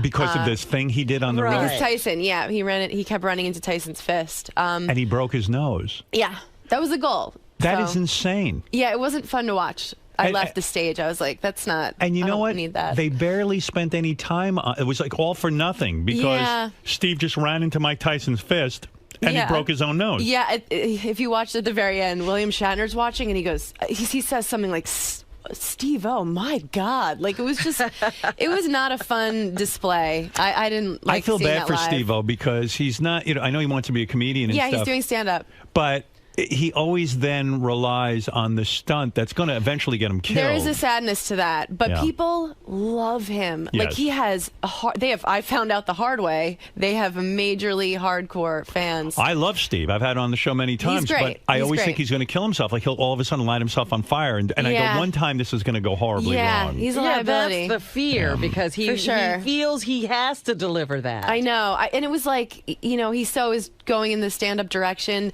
but anything like that, there's a sadness to it. Now, I hadn't heard your roast in a while, and then I realized you were making some funny jokes about Patrice O'Neal's diabetes. Yeah. He's a comedian. I've had him on the show. Yeah, I love him. But he had like a stroke over the He weekend. did. He had a stroke. did he? Yeah, I I saw didn't that. even hear that. I saw that on Twitter that he had. Is it a severe thing where I he? think so. Oh. Like I there's only been I work at the Comedy Cellar a lot, Right. and there's only been some sprinklings of what happened, but yeah, it's What's really the sprinkle? I mean, what do you hear? he's not seeing anyone. Like nobody's allowed to go see him, but he, God, I don't know. I'm gonna start crying. He was like passed out. Like I think maybe he can blink but he can't move. He can't talk. But this is like third hand information. Yeah. So yeah. But if anybody wants to email love for Patrice Very at Gmail, funny guy. set up. Incredibly funny, yeah. Oh, he's one of the best comedians working. I think people who don't know much about the roast think that there's any sort of venom there, but it's like, it's more, you get to go after the comedians the hardest. Right. It's called yeah. Love for Patrice At Gmail. at Gmail, At and you can gmail.com. write him. Just write, yeah, you can just. Is he going? Is he going to live? You don't know. I don't know. I just thought all comedians know the health of every other comedian. No, Well, I mean, usually he's a it friend. seems Like they're a small Right. community. Well, yeah, especially the New York comics, it is kind of a tight knit thing. Yeah. But it's that there aren't really answers yet. It's not that I haven't gotten word. There's no real answers yet. So did it ruin the foot joke? I mean, the fact that Patrice. No, is I now- still think that's like a sweet joke. That Right. joke was gold. Yeah. But no, he loved it. He was, and he's been in here. He's the most vicious. He can just slaughter you. Oh my God! Funny story. I thought he was terrific. I Yeah. heard some comedy tape of him. Amazing. So I invited him on the show. He came on a couple of times. I think. I think I have this right. I'm not sure I even remember. So at one point I said to Gary, "Gee, we haven't seen Patrice O'Neal in a while." He said, "Oh, he's not doing the show anymore. He's mad at you." I said, "What did I do? I don't even know him that well." You had a falling out. You didn't Yeah, know we had a about falling out, and he said you were on the air one time. You couldn't think of his name, and you said to Robin, he's a heavy set or a fat black guy. I Yeah. can't think of his name. The comedian we have on. So Robin said, "Oh, Patrice O'Neal," and he got angry with me that I didn't remember his name. Oh, Really? Because he still talks to me. I saw him outside. Did you? Not too long ago, and I said, "Hey, Patrice," and he was like, "Hey, Robin, how you doing?" Really? Oh, well. But yeah. I hadn't seen him in here, and I did wonder why we hadn't had him in. He's sensitive. He's a sensitive man. He so I was he holds a grudge. I said to Gary, I said, "Oh, that's such a shame." I said, "I he don't was know always him." funny. Yeah, he's great. His name was not on the tip of my tongue that day, but I was trying to describe to Robin who I was talking about. Yeah. But anyway, He should understand that sometimes I have to remind Howard of my name. Well, yeah, right. Yeah, who are you? You were great on the roast, Robin. Oh, thank you. Did you have fun doing that? It was a lot of fun. Yeah, right. A lot of fun. But it's tough. It's like all your worst nightmares as a child in school coming true. Was that the first roast you ever did for Comedy Central? Yeah, I found out 2 weeks before that I was doing it. So are you the hot girl who now gets the Whitney? Are you going to Thank take you. the Whitney slot? Do you get the I'll Whitney? take that slot for sure. You'll I'll take take Whitney's Lampanelli's slot. I'll take whoever's. Yeah, I And- bet she has a nice slot. So would you say that your career is struggling? Like it's a tough career because now Are you making it? What is going on? I'm here. Where are we at? You're I'm here. here. Now, This you were looks on like Vegas. You were. It does, doesn't it? It's Yeah. really tacky. Set. You were, but don't say that because the guys are very proud of it. No, it looks It's brand new. amazing. This is a dream come true. I always say to any of the comedians, were there jokes that you were going to do at the Charlie Sheen roast that got cut? Yes. There were. There were. Would There you were. share those with us? Yes, I will. I'll share Okay. some. Let's see. and I don't remember why these were cut. Some of them, like Harvey Levin, backed out at the last second. He was supposed to do it. TMZ guy. TMZ guy. Okay. Yeah. And did you know he's gay? Yes. Yeah. Oh, okay. I didn't We've know had that him until on. I was. Oh, okay. Okay. He just talked about cock nonstop, and Yeah. you're like, oh, wait a minute. It dawned on me. the whole time. It actually dawned on me that he was gay when he talked about cock for 20 Is that minutes. what led you to believe that? That's right. I said, Harvey, you are one tiny little queer. The only box you'll ever come close to are the 3 you stand on to see over the cubicles. I said, you've done more fudge packing than a Keebler elf who loves anal. I said, Harvey, you bottom-feeding, despicable Jew. And I can say that 'Cause you're because Jewish. I'm honest. Right. You make your entire race go from saying never again to, well, just this once. You should have been there. I know. He backed out. I was so bummed. That I would've was been going to so go after good. him. Yeah. Now, do you write these yourself? Yeah. Wow, that's hard, huh? It is. What is the process of coming up with roast jokes? What is the inspiration? Like, what do? You just do you sit yourself down in a room Yeah. and go, I am going to think about Harvey Levin, about What's the meanest, worst thing? What do I think his deepest insecurity is? Right. Or just like my fat jokes about Shatner. I had originally written those for John Lovitz, but Lovitz looked pretty good, so I was like, I just kind of transferred them to Shatner. And then I found out while we were sitting there that he's like in his 80s. Yeah. And then I'm like, I'm calling this 80-year-old guy fat. But made it even give him a funnier. break. But he was a good sport. Right, yeah. right. But they cut Do out you my feel- Jeff Ross ones. Do you feel bad about making fun of people at all? Does it get? If I thought I really hurt someone's feelings, I would feel like shit. Do you come up with really mean jokes that are so bad that you go, I cannot say this on a roast? Yeah. But that's the process. You've got to let everything fly. Yeah. And then you kind of tone it which down. is weird because that joke, that Steve-O joke, I did not think that was going to be anything. You know, I didn't go into this roast like, I don't care who I hurt. I want to see my name in lights. I just wanted to do a good job and write jokes that I was proud of. The other one I thought that was really was the, those 2 women whose lives Your you daughters? ruined, your daughter. Yeah, that was good. Thank you. Yeah, that was a real good one. I thought that was one that would have gotten more flack. But How you long never does know. it take you?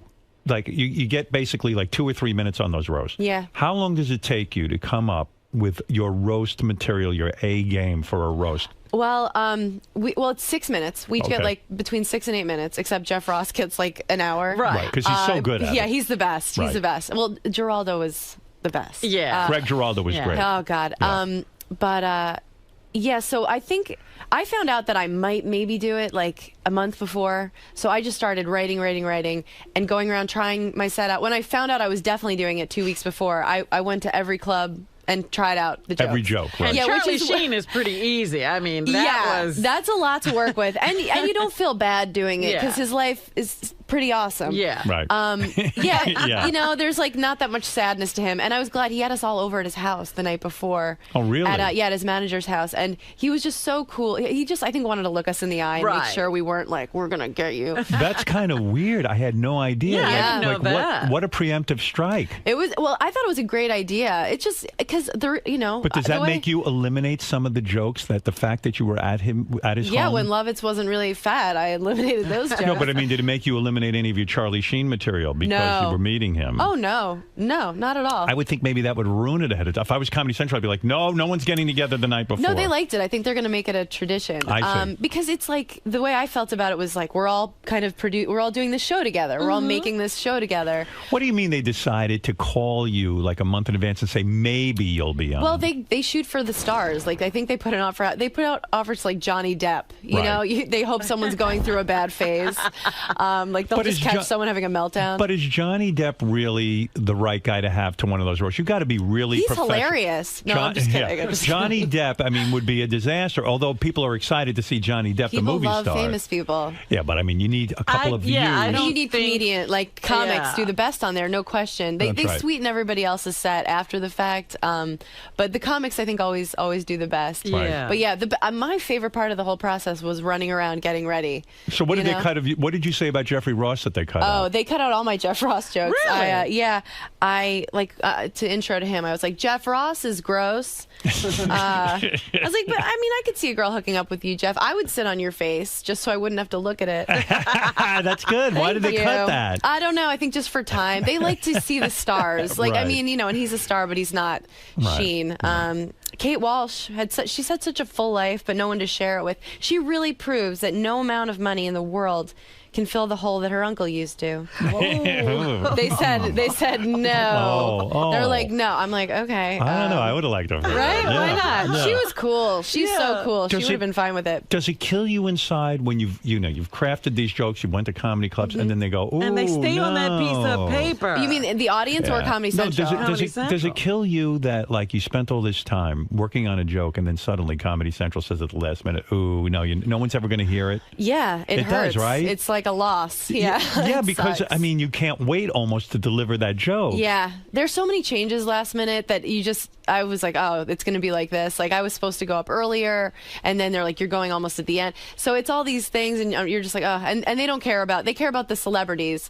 I didn't even get like my makeup touched up. Nobody told me the red carpet had started. I was like, anyone want my picture? And they were like, no thanks. No one knows you. Do you have these jokes memorized in a sense because you've worked so long on them? Well, I only worked for 2 weeks on them, really.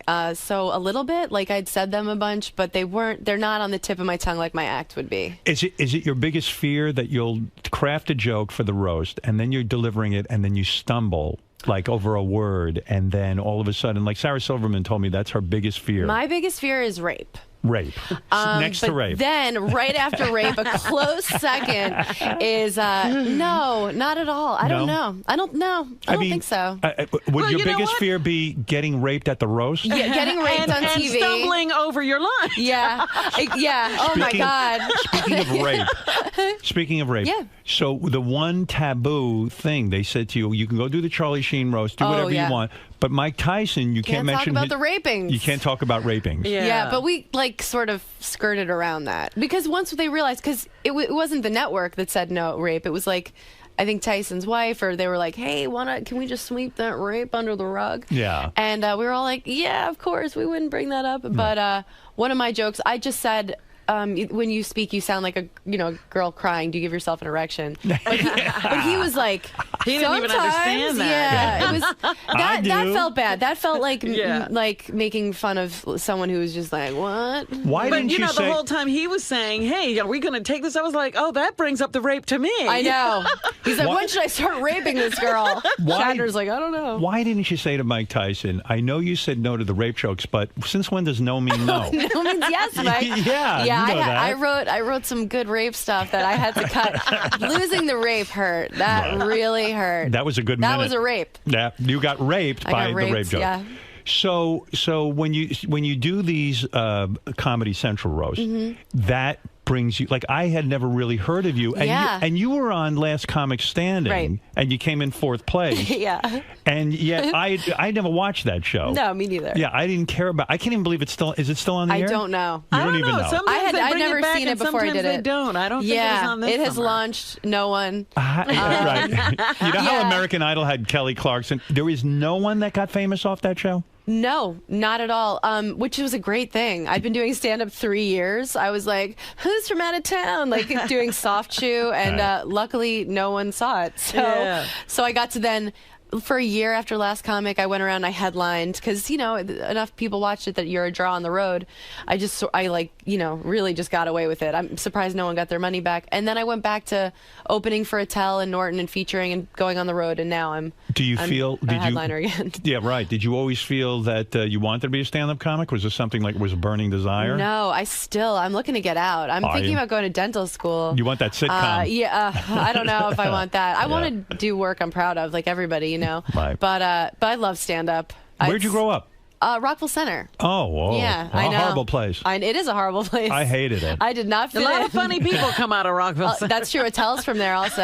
I always tell Robin, I thought it was very anti-Semitic. They have the archdiocese there. Yes. They called me, instead of Amy Schumer, they called me Amy Jumer.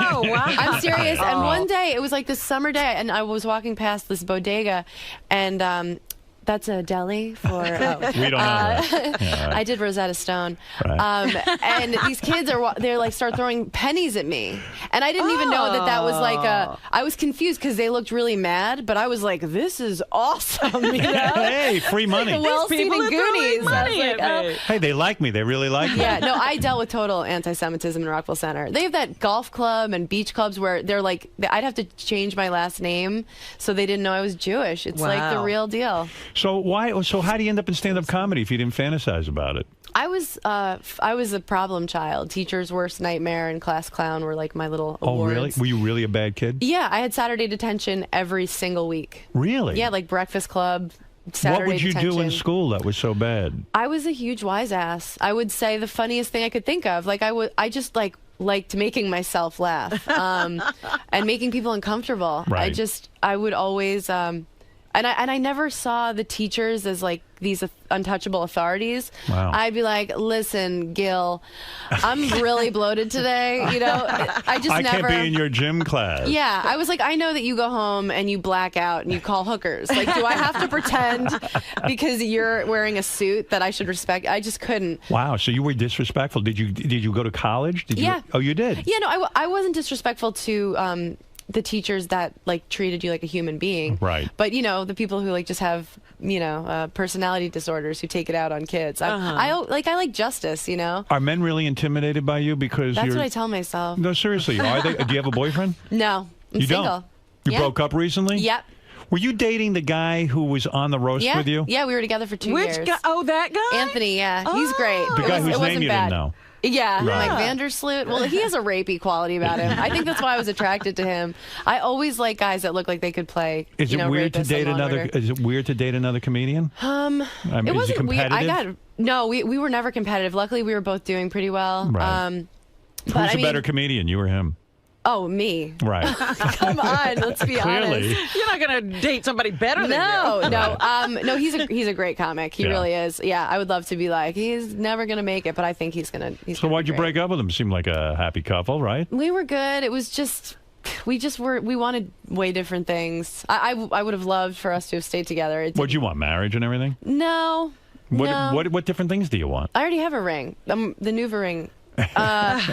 What was it? It was just, we're both on the road so much, and I was like down to try and make it work, and he like wasn't able to give as much as I needed, I guess. Like what did you need? A text message once in a while. Like once a week at least? Yeah. Acknowledge me when you're not here. Well, yeah, no. By the end, it was like I'd be like, "Can you text me after shows? Because we're both alone in hotel rooms and miserable." And it was like a parody of a guy like on a sick. Like, he was like, "You're suffocating me," and I was like, "What? Am I a waitress you banged in Fresno?" Hey, don't I know you? Yeah. So like He's He young. wasn't for that. No, but I'm excited. I'm How old are excited you? to be single. 30, 30, and how old's he? 33, Yeah, 32. do you think he was banging other chicks on the side, maybe? Not that I know of. Right. I don't think so. Like but when a I've guy seen doesn't- girls like girls want him. They throw them in front of me. But when a guy doesn't text you, like he's on the You road, think you're he's on the road, busy. and he doesn't text you for like 2 days. Right. I mean, I wasn't even worried about that. Wow. Seriously, that's not why because it doesn't matter. I was like, I wasn't like, go cheat on me. I wasn't like, Demi Moore. I was like, I hope you don't cheat on me. If you do, I hope I never know about it. And don't like catch any new disease. Right. Be Let's just safe. keep the ones we have already. Right. Let's harness those. But yeah, I don't think so. He's not. I thought he would be the type to be like that, but he like gets too drunk. I think that's what it is. I'm like, no, he won't be able to do anything anyway. I mean, but you I wasn't clearly- worried about that. I just wanted a friend, like my best friend, to be like, yeah, the MC sucks, and just talk. You clearly are a funny person. Did it Thanks. kill you inside when you don't win America's funniest comedian? No, I couldn't believe I was on there. I mean, 3 years, under 3 years I've been doing it, and the other guys had all been doing it 15, 20 years, and I'm just like every step of the way my like sort of reality character on that show was bright-eyed and bushy-tailed. Who won that year? John Reap. John Rape? John Rape. John Sodomy? John Rape. Who is this? John who? Yeah, John he's like kind of a Rape. blue-collar kind of guy. I see. Yeah. So he won, and you didn't feel, oh, I'm not a funny person, I'm giving up the business. No, I got fourth. I was like, oh my God, this is it. I broke up with my boyfriend at the time. I was like, I'm going on the road. What were you doing before? Sorting mail and bartending. Really? Yeah. Are you, so now you're single. How long have you been single? 3 weeks. You date anyone yet? No. Have you fucked anyone new? No.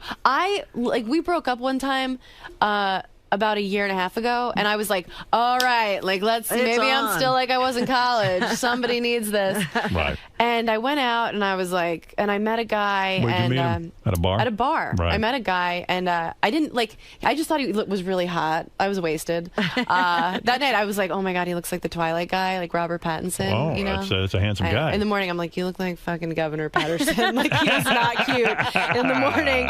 And I'd never dealt with an uncircumcised penis before. Oh, he was uncircumcised. He was uncircumcised. And what was he, European? He was French. Ah, I didn't even French. know he was French. I thought we were both just like faking the accent, you know? But like, I really realized like that men don't warn you; they just like roll it out, you know. Yeah. And so I had to become an award-winning actress. I'm like, oh no, that's totally cool. I'm like, Mom, can you come pick me up? I got into something here. Because men don't ever like tell you what you're about to deal with. You know? never saw an uncircumcised penis in your. I don't think No. I've ever seen one, except for Sal. Who whips I've it never out even every seen minute. them in porn. Like I was like, what is that? Are we having a pillow fight? Like, why is the gnome Something's from wrong with Travelocity you. in your underpants? Yeah. Like Was it I was gross? thrown. Did it smell or something? Oh, sorry. Yeah. It did. It was gross. So did you blow him? No. No. So what did you like start giving him a hand job kind of thing? I tried, but it was like an ice cream cone had melted in my hand. I felt like a magician with the scarves, just pulling. I was just like, get me out of here, you know? Right. But he was like, the French guys are different. Like he didn't expect anything. He like couldn't believe that this was happening, and he was really sensual, and he started to pick me up. You know, like when we're kissing, and then I think he realized that he was in over his head. I kind of got planted back down. I'm like trying to feel sexy, and he's like winded from trying to hoist me. But we were like, he gave up like immediately because he's French. Right. And we know how they are. You know how that goes. Right. But I left in the middle. I really did. Yeah, but it wasn't because of like I was like, all right, like it's your penis is making me ill, the thought of it, but like this little gnome, but it was. Was it a big penis? It was fine. It was totally acceptable. And so you pulled back, and you saw like there was a whole different vibe I to threw it. the skin over my shoulder Right. like a team player. And so then he put it inside of you. He put on a condom. He Yeah. put it inside me, and then we had to stop after like a second. Why? Because something was wrong with the condom, and he was fixing it, and I was looking at him, and he was like, "Well, don't look at me." But he was like, "Well, don't," and I was like, "Ew," and I was like, "You know what? I'm sad all of a sudden. I miss my boyfriend. I'm gonna leave," which you can do as a girl. Yeah. Like if a guy's like, "You know what?" You're like, I mean, that's so. Do you ever feel as a girl like sometimes you have to say to the guy, "Okay, he was in me already. I should let him finish. So let him fuck me a little bit longer. I mean, we went this far." I felt no responsibility Good for you. for this guy to achieve orgasm. You're very healthy. When I was younger, I had a guy. I met a guy in Montana when I was like 19, and I was like, oh, he was so hot there. He was like a mountain climber. Montana hot. Montana. Muscular. He came and visited me in New York. Doesn't translate. It's like when you get that moo when you go to Hawaii. Yeah, you you're can't like, wear it when you cannot come home. rock it when you're back at home. Yeah, so I learned that the hard way. But I was like 19, and he flew all the way here. So I got myself drunk enough to sleep with him. Yeah. I was like, oh, he flew so far.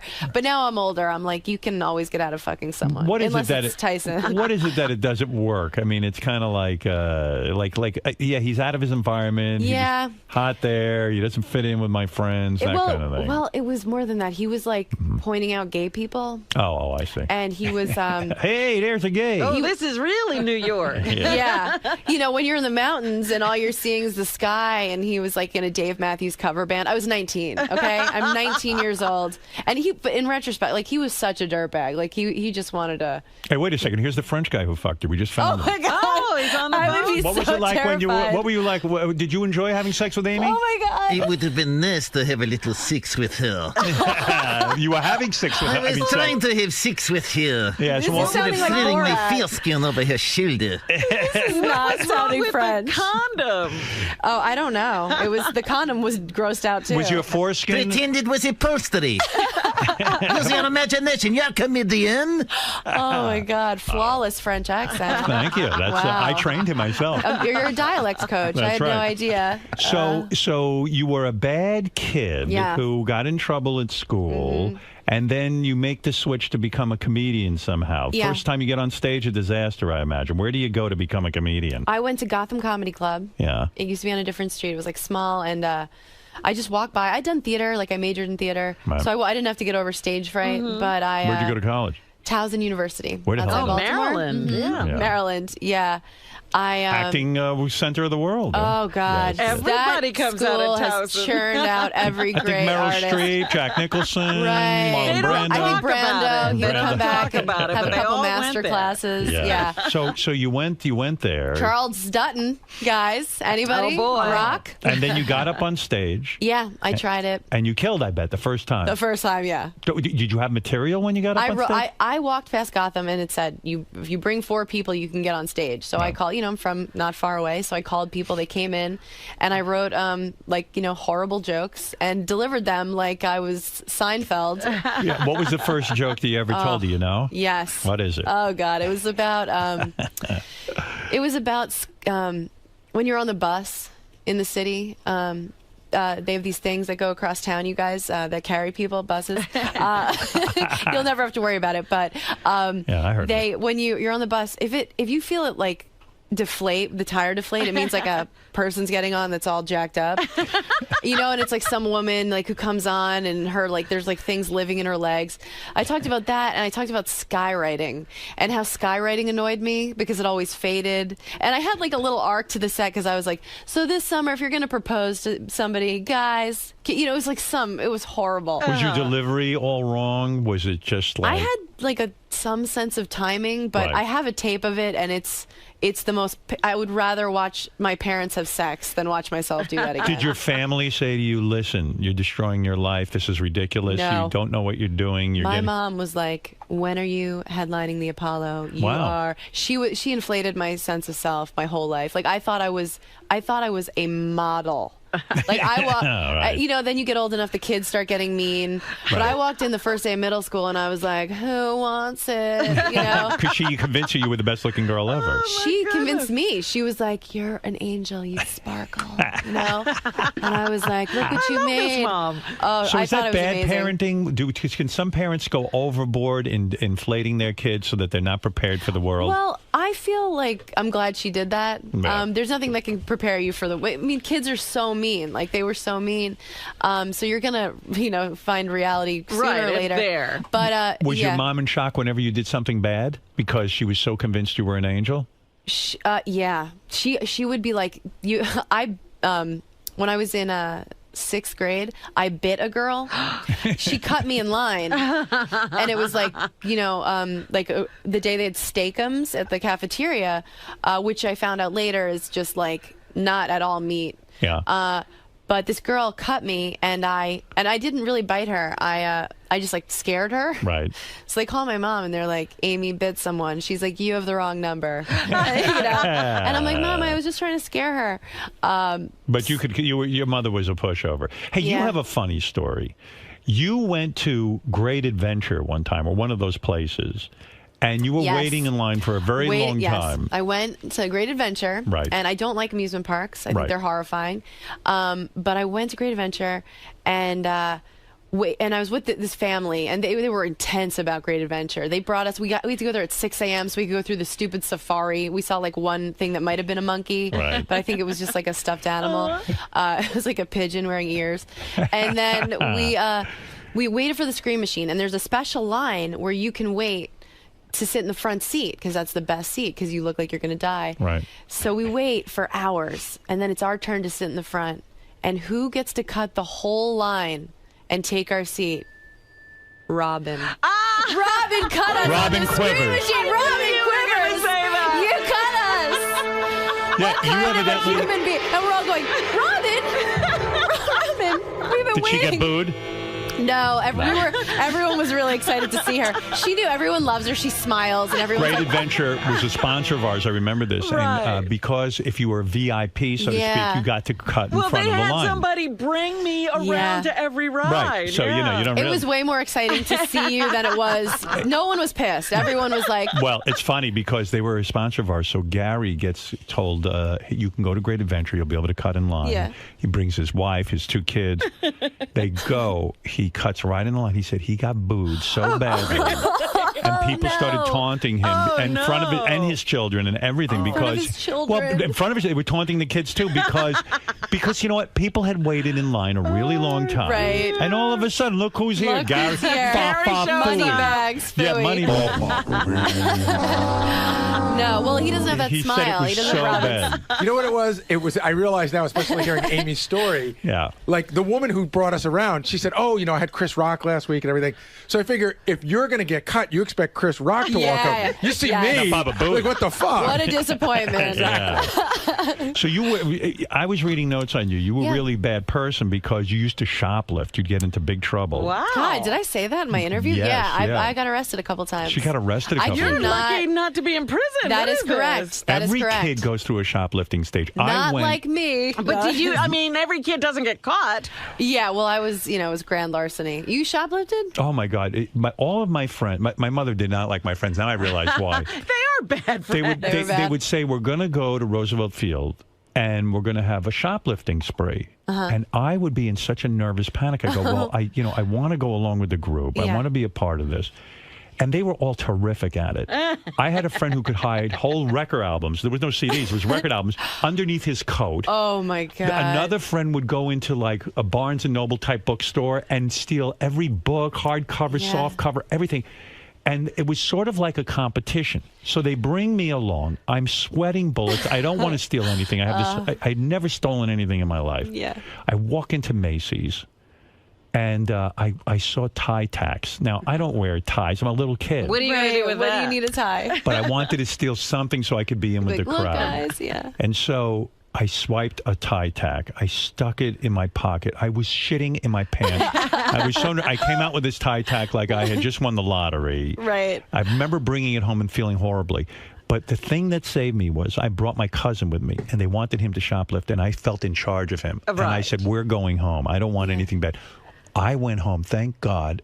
All my friends got caught, and they brought the police in. They were involved in everything. But these guys couldn't They were really, trailing them. I don't know what happened, but Oh. somebody got caught in the store, and then Yeah. that was it, and then it was all over for them. What was Did your you story? get? You got caught. I got caught. Well, the first time I got arrested, I was out. I think it was like a Junior Olympic. Like I played volleyball, Right. and we were in San Jose, and it was something. My mom was the chaperone of this tournament, and we were going around, and I was just like stealing whatever, like candles, shot glasses, nothing like Right. that I would All ever use. junk that you'll never need. Garbage, and I didn't get caught. The other girls got caught, and they said if anyone else did, fess up. And I'm like, we're a team, right, guys? Okay. I'm like, let's all tell them. I'm like, I did it. Now you guys go, and they're all like, "Oh, yeah, you're that's all you." kidding. Yeah, so I got in trouble. I got benched the whole tournament, knee pads around the ankles. My mom is just the chaperone, just staring at me. I think she still thought she probably didn't do it. Somebody probably planted something on her. But then the time I got arrested. Bad. I want to tell you I was like 14, but Right. it was I was like 21. I was like 20 years old. Oh, really? Yeah, it was. Oh. I was at Bloomingdale's and with my. Did you have a problem? Do you think you're Your a face was kleptomaniac? extended. Yeah, You yeah. are. I had been shoplifting for a long time. So some people actually have like a problem. Like you're Yeah. not taking Can't go stuff. into a store without it. You're not taking stuff you need necessarily. It's just the idea, the thrill of it. Yeah, no, I mean, isn't it sad? Like, I'll read some police blotter when I'm in some city, and it's all like, this 90-year-old woman was stealing milk to feed her grandson. I'm like, I already have that pinstripe pantsuit, but why don't I get another one? I was like really well dressed. It was college. I was like stealing a lot of nice clothes, but I figured out a way I could return the clothes and Right. get cash. Oh no! Oh, wow. Yes, so I was into it, but it wasn't about what I could get very much. It was the adrenaline. Did you It go was to the- a it was the drug. psychiatrist about this? Totally a rush. Did you go to a psychiatrist about this? Not because about this specifically. I Right. mean, I've gone to Have many you psychiatrists. stopped? Do you- Oh yeah, no. You're not After going to getting take our. arrested, You're not that's going to it. take our little tchotchkes over there, are you? No, I mean, they're gorgeous. They're really everything in this room looks amazing. So you no, got I don't have caught? a problem stealing things. Right. It was only from like So who big caught you? places. Bloomingdale's. Bloomingdale's Yeah, got you. they're real. Beware, they're really tough. And they took you down and they arrested you and the whole thing? Yeah, and Wow. it was with my cousin who is Senator Chuck Schumer. he's not my uncle. What is he? I don't know. He's like my dad's cousin. Oh, so you're Yeah. not. You don't really know him. We know each other. Right, right. Does he if we root saw for each you? other, I think he hopes that I probably get hit by a train, so my name can stop appearing. Yeah, it's never good press for me. Don't you think the family is proud of you? Don't you think Chuck Schumer even says, "Hey, you know who there's my cousin I don't is"? know what It she depends is, but on the we're thing. related. Right. Like I think they thought Last Comic Standing was exciting, and being here, they'll be super excited about. But other things, like they don't really like. I was trying to explain to my dad what a roast was, and he was like, "Well, maybe you shouldn't do that." You know, I was like, "Maybe not." What but, does your dad do for a living? He mostly just shits himself. He has MS. He lives in a hospital. But it's really somehow not sad because he still thinks he's like gorgeous. Like he's trying to get me to help him set up a Match.com profile. Wow. Like, I'm like, what do you want me to write? Like shits himself and has no memory. He's like, that's perfect. So your parents are divorced? Yeah. And he has MS. Yeah, but he's like happy. It's the weirdest. He's fine. You He's don't totally feel sad fine. about any of this? No, I mean, if I really think about it, it's so like I have seen my father drop heat in front of me at LaGuardia. It was the worst. I was going to spend the summer in Montana with my brother, and he was like, it was when you could still walk people to the gate of their Right. plane. And my dad was like, I'm going to walk you to the gate. Like there were a lot of, we knew it was getting worse. So we like went surfing for the last time together. Like Right. we, all these last things. And That's that sad. was I'm really gonna cry. sad. Do it, please. I Here, want you cry to now. Let's see it. No, She's a but- bullshit artist. She's not crying. Right. Yeah, she's like, I'm going to cry. Can I have another latte? Yeah. Let me wipe my tears with this That's very 100. heavy to go surfing with your father for the last time. That was really heavy. Are you waiting for the big call from Saturday Night Live or something? Like, did you ever fantasize about being on there? Oh, yeah. Did you audition? No, I've been asked to audition. I'm like, trying to get better, and I'm an actor, but I don't really do characters. But I'm not like, my goals change so much that I want to keep getting better at stand up, Right. and I'm getting more acting work the past couple years. It's been really good. In other words, you still enjoy doing stand-up. A lot of people, like I saw Eddie Murphy on David Letterman, who I think is one of the most brilliant stand-ups. And he was Yeah. like, at 27, I was done with it. That's it. I never wanted to do it again. I can't imagine that. I mean, that would be fine if that ever happens, but I can't wait to You get on love stage it. every night. And Yeah. But 'cause it some guys sucks traveling. I mean, everything other than the actual stage time is awful. Like it's really depressing. Especially for a girl, because like guys at least go on the road and get They'll laid get a lot. drunk, they'll get laid. After the show, I'm like, I hope no one says anything too mean to me. I'm like selling my CDs. I'm like, everyone has something. They'll be like, they'll think it's a compliment, and I'm like, they'll be like, you're a lot thinner in person, and I'm like, God. did you think that I wasn't going to hear that? Like, well, on TV, you're a fucking beast. Do guys hit on you at all at these a clubs? tiny bit, A but they little don't bit. do it well.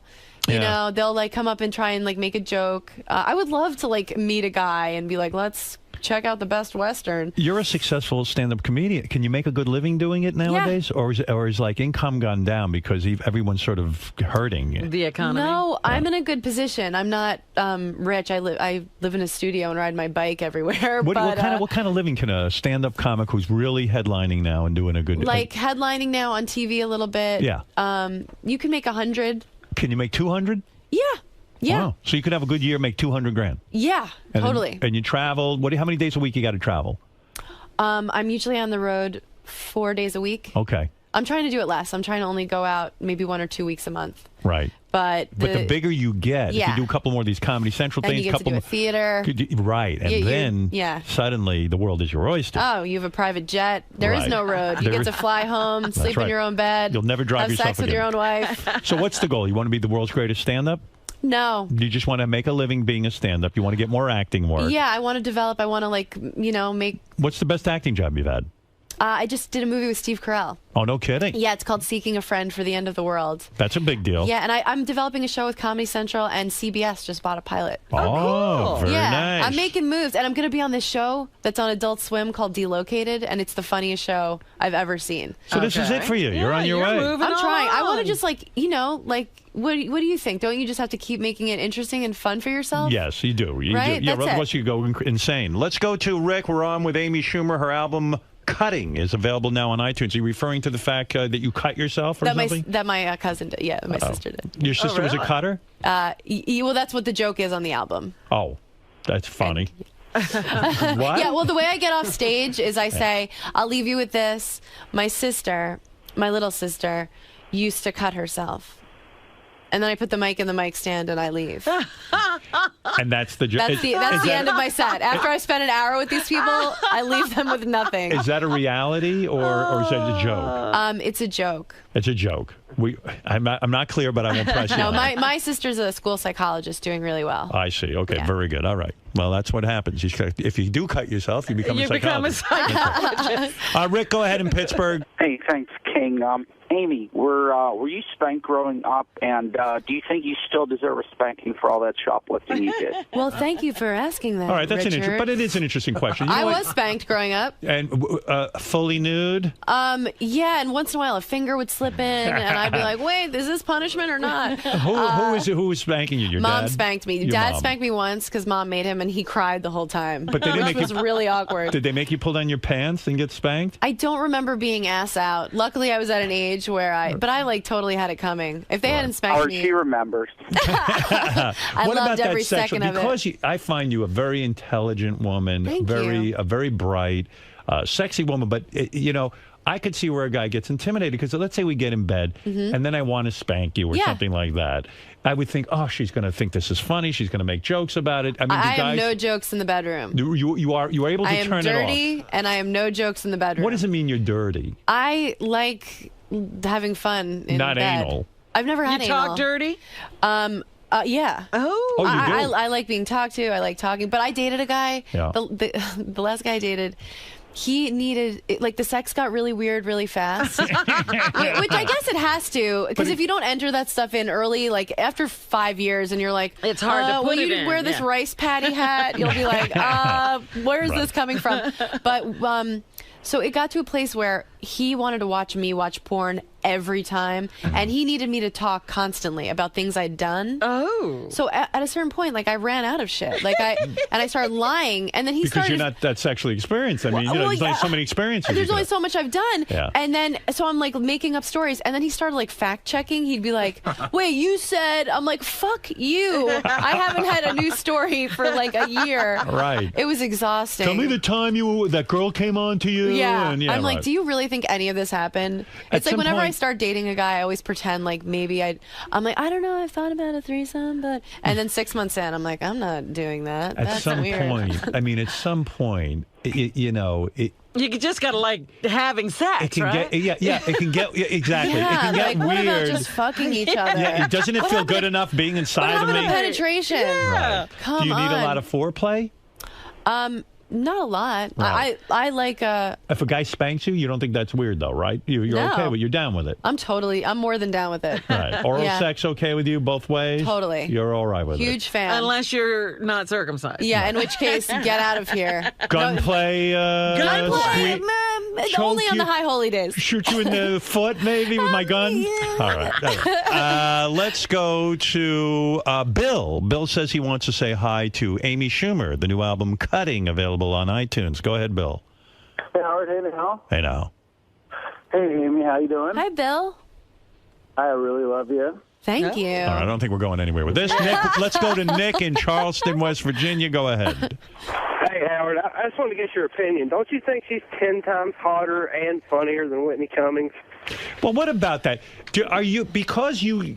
Are sort you of, hotter because, than Whitney? Yeah, first of all, yeah. No. Are you hotter than Whitney Cummings? That's a definitive no. Are you friends with Whitney Cummings? Yeah. Okay. I like Whitney very much. Me too. Now, because you're a female comic, it's almost like, Eddie Murphy was talking about this. He was the black comic for a while. He was like, there was no room for two. Yeah. It's like you sat in, Whitney wasn't on the comedy roast. Now, are you being compared to Whitney now? Is it like a competition? I haven't, no one has said that to me. But I think there's room for all of us, for real. I would think so. And I don't know how other people feel, but when I see a funny woman, I'm like, yes, like, trust me, I don't want to be the one. I think women are hilarious. So at Whitney, there's no sense of competition. Whitney's very funny. She's motivated. Like, Are you a she's Sarah great. Silverman fan? Yeah, totally. Are you a Sandra Bernhard fan? Yes. You like you root for other comics. Hell yeah, Rosie absolutely. O'Donnell, you enjoy I her? do. Yeah. I do. No, Ellen you're DeGeneres, you like her? Yeah. You do. So She had me on her show. I was the first female comic. She had me on her show. Do you know her personally? Just from her, Just like from, her just getting from me the on the show. Yeah. All right. Let's go to Howard, can I throw in one more thing? Yes. Whitney, or I'm sorry, Whitney. Amy. You can call me whatever you want, Bill. Oh, Bill's gone. Nick. This is West Virginia. Nick, go ahead. I have masturbated to those pictures of you online many times. What pictures? Thank you. What pictures? I posed naked in Cosmo. Did you? Mm-hmm. What am I going to... Sexiest thing I've ever seen. Is that Thank true? you. Yeah. You were nude? Yeah, No hang-ups, I shot huh? at the Comedy Cellar. You have big breasts now. Thanks. Look at, what are you, like a C? Yeah. I'm going to say you're a C cup. No inhibition about that.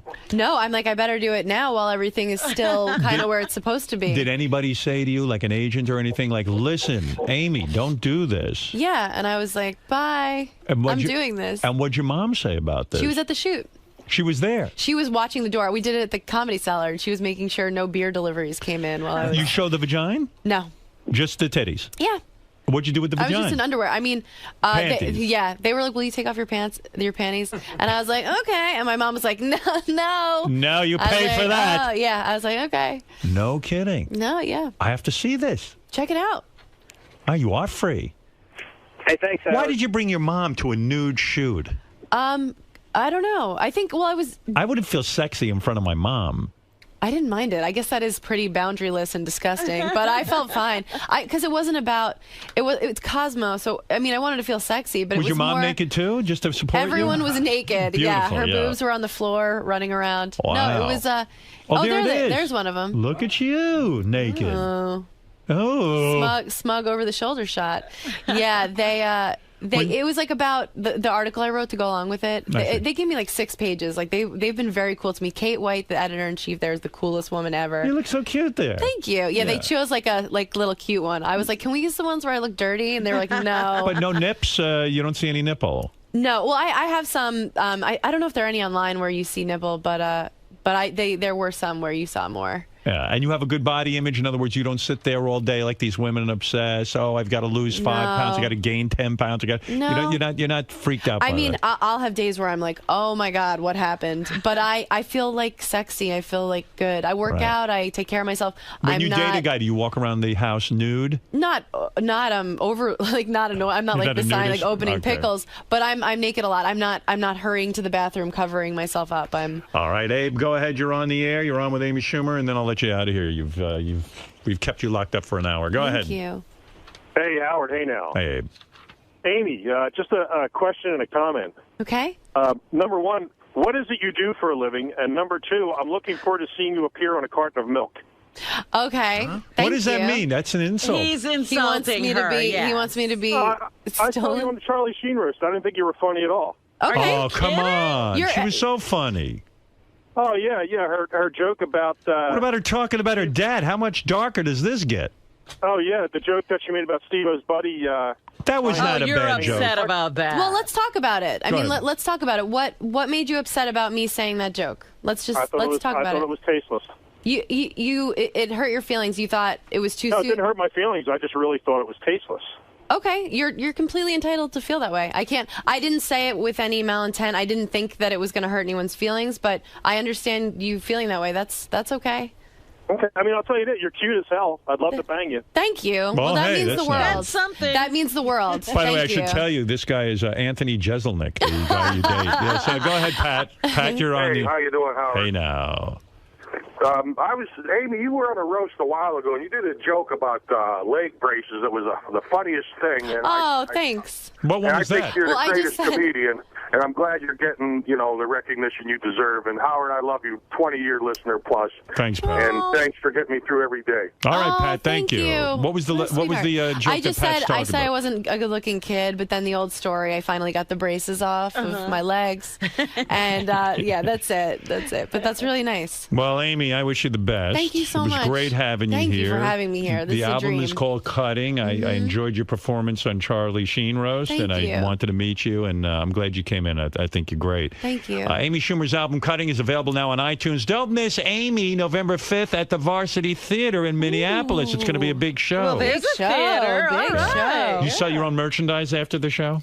Yes, it's the worst. Is that the most embarrassing part of being a comedian nowadays? It's like the red light district. In other words, you get off the You're show. up on the stage. I mean, you're on the stage, you're the big star, and then you what? You walk to the back of the club. Peddling my wares. And you It's so stand there- humiliating. Can you get someone to maybe do that for you, or Yeah, but then, then what it's- items do you have that you sell? Oh, I just sell a CD. Just a CD, no T-shirts? CD, my hypercolor T-shirts, my Your clothing boxers. line? Yeah, no, I've got so nothing else. you have a booth. You set up a little They'll booth, have like some table, and they'll just have my CDs there waiting for me. and you'll sit there. And I sign it. Yeah. And do you bring change and things with you so you can? I'm the worst. Yeah. Like when I did the last Comic Standing tour, I sold a CD that I would just burn on my computer, and I would sell it for $5. And sometimes I wouldn't have any more CDs, so I would sell like the cookies that they left in the green room.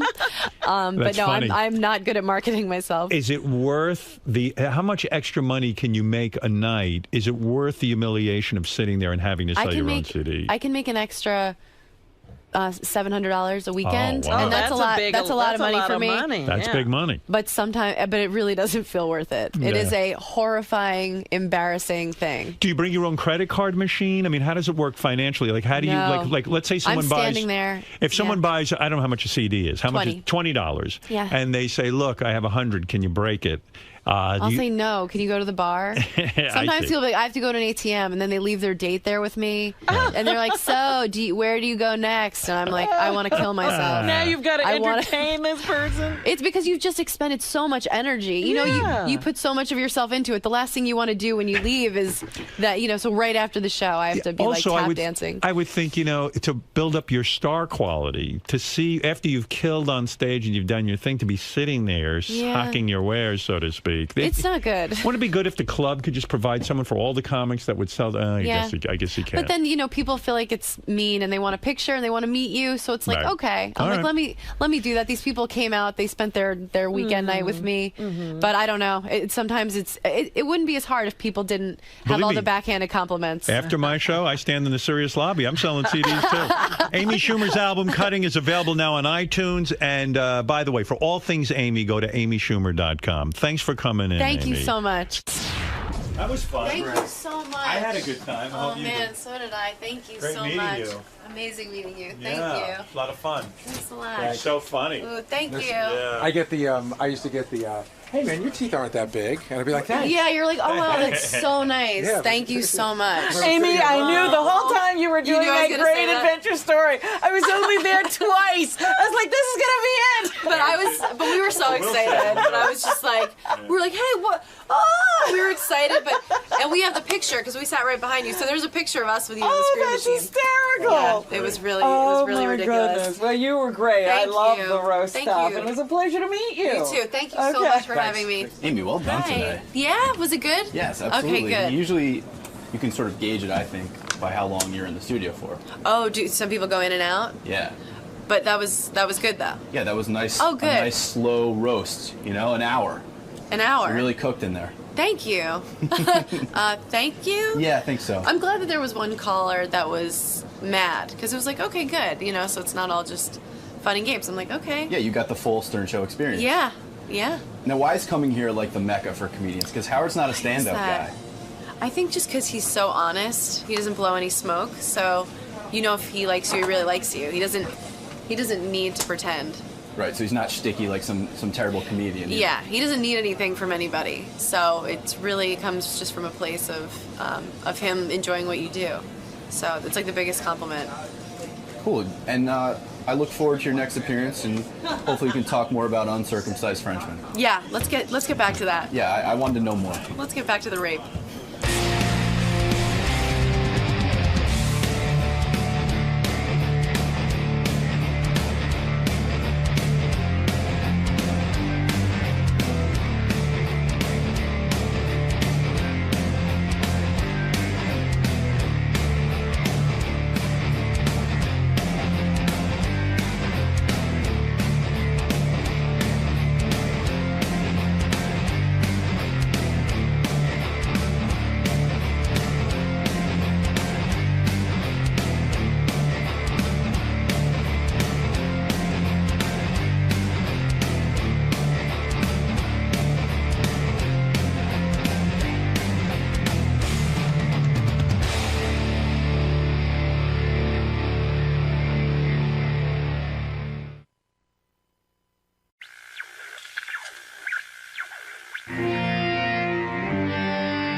Casey's on the phone. You remember Casey? He used to work here. Oh, Casey Armstrong? Yeah, Casey Armstrong. He's doing very well. Always love to hear from Casey. Yes, Casey. Howard. Hey, man. Hey, brother. How you doing, man? What's happening? Hey, listen to me. I got this thing on demand. They put it on, like, the Cablevision. Yeah. And, you guys had an episode where all you guys took your shirts off, and I have made critiques on each one. Did we do that? When did we do that? When was that? It must have been older. No, it wasn't. It was after I left. It was. It must have been like a year ago or something like that. I don't know. I don't remember that. Didn't you leave Hey, Robin, like how are 10 you? years You're ago? very sexy. After he left. Yeah, okay, go ahead real quick, because I got to get the news. Okay, ready? All right, here we go. I'll do it quick. Howard, first of all, I'll start with positive, all right? You have a good back. Right. Your back is nice. Thank you. But you got cow nipples. You have huge nipples. Me? Yeah. Did you No, know I that? don't. I have a nice chest. Yeah, no, but your nipples are huge. They're like cow udders. No, you got the wrong guy, man. Well, dude, your nipples are big, and Sal has big nipples, too. Really? Gee, I never thought of myself I as big. didn't think I about always that. think of myself as a small nipple. Are you sure you were looking at me? I'm positive, brother. Maybe my nipples don't photograph well. Yeah, They photograph big. because I kind of have small ones.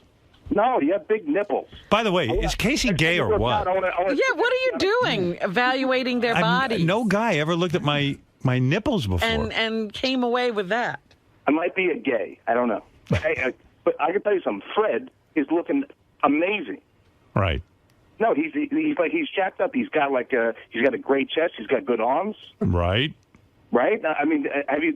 Wow. He's like intimidating this guy. This is so weird, this call, isn't it? This is a weird call, Casey, but go ahead. No, it's a good call. He complimented me. Well, yeah, okay, but still, it's weird. But all right, I'm going through it. Richard, he actually has a good. He looks like a lumberjack. You know what I mean? But he has a huge gut. No, he's super ripped Yeah, he now. got thin. He's thin and ripped. No, he doesn't look that bad. Well, I guess it might have been a while ago. Yeah, it But was. Sal has a lot of fat deposits on the side of his chest. Right. And he has good vascularity in his shoulders. Do you care, Robin? This is ridiculous. What the hell? I gotta tell you, I'm as baffled as you. Yeah, I'm freaked out, dude. Anybody else you want to talk about? Hey, man, how about the last time I saw you? You look bloated. So what's up with that? Steroids? Was it juice? Yeah, man. You still doing that? Water. You're still doing juice? I'm 185 right now. 185 means you're big or small? Dude, when you saw me, I was probably 230. Oh, wow. It's either that or AIDS. I'm not sure. Anybody else? Any other guys you want to talk about, like Benji or anything? Yeah, Who else took their Benji, shirt looks off? cockstrong. What? He looks cockstrong. Benji? Yeah, What he does looks that mean? cockstrong. But he's like Cabby. Remember Cabby was big and he looked kind of intimidating, but it wasn't like he couldn't do nothing with it. Benji, he could do well, but he has small nipples. Wow. Yeah, I'm out of my mind, Howard. I think so. What happened to you? Case, would I be I don't better know, with bigger brother. nipples? I was talking about Jason. I like the guy. I'm a big fan of his. I think he's great, but I'm worried about the guy. Right. I mean, really. How are his nipples? Cholesterol. I got high cholesterol. Do you know that? I didn't know that. Are you okay? No. What's wrong? Just had a little panic attack. All good. You having a panic attack? Yes. What just happened? I don't know. Hey, do you like Lamb of God? What? What? Nice. What? I don't know. Hey. What's going on, man? Yikes. You all right, man? No. What's going on? What can we do? Talk to me. Casey. I'm on the Librium. What are you on? Librium. Librium. What is that? It's a drug. What does it do? It's for the DTs. Oh, yeah? Oh, are you an alcoholic? Oh yeah, you know that. I didn't realize it was that bad. So when you get withdrawals, you Where are you calling us from?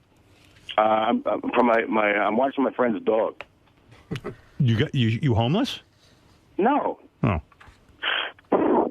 And who put you on Librium? the emergency room. Wow. God, this guy had the world by the balls. How did you wind up in the you wound up in the emergency room so drunk? Have you? No. It was days after. Have you ever seen Leaving Las Vegas? Yeah. Yeah. I normally don't like Nicolas Cage, but he's amazing. Is that your life? Yes. Are you getting any help? Are you talking to anyone? I'm talking to you. No, but I mean, are you talking to any psychiatrists or anything? Yeah. I've been to about 20 of them. Yeah. What do they say your problem is? Your dad? There's a whole bunch of terms that they give. You got problems. You got a diagnosis? What they say, was it borderline? Borderline schizo? Or just borderline personality? They say borderline. Borderline personality. And then bipolars. Yeah. And Benji is cockstrong. What does that mean? I don't know.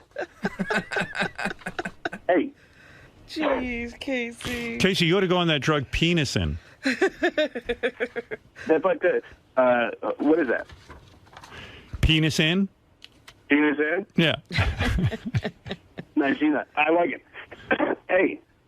So they went to the hospital. You get hallucinating when you try to withdraw from alcohol. Did you stop drinking? No. So you're drinking with the Librium. I'm on the stuff and then I keep drinking. Yeah. Wow.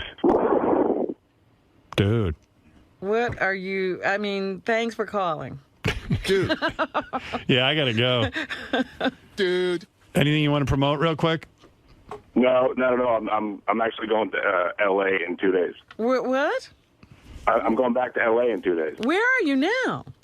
I'm in New York. Oh. Oh, I didn't know that. Yeah, and I'm back in New York. Don't come in here. You're not going to invite him down? No. Dude. Hey, is Benji cockstrong? Case, is Benji cockstrong? I think Benji is cockstrong. I don't know if I mentioned that. Yeah. And you have big nipples. I do miss Casey. He was fun when he worked here. He was amazing and But he just went crazy. very, very concerned. Yeah. Sorry to hear all these problems, dude. You had the world by the balls. You know. So this is one of the best looking guys ever. Did the doctors put you on the Librium here? What? I'm very happy. Did you fuck any more trannies? You know, that hurts, Howard. And not That's really the going to only thing? that. You're not? Oh, jeez. What is this coughing thing? I don't know. Do you still go to the gym even though you drink like a fish? Yeah, I'm dude, I'm ripped. Really? Have you got 185. Are you talking to your mother? Have you seen her? Love her. Good. Okay. Right. And what does she say about all this? Well, she does the best that she can, and but I make my own decisions. Sure. You're making some great decisions. Hey, did I mention that Benji is cockstrong? All right. Hey, listen, Case. It's good to hear from you. Good hearing from you, my man. Wait a second. David Arquette wants to talk to you, okay? Yeah. Hold on. Let me make sure I don't lose you. Go ahead, David. Hey. Hey, now.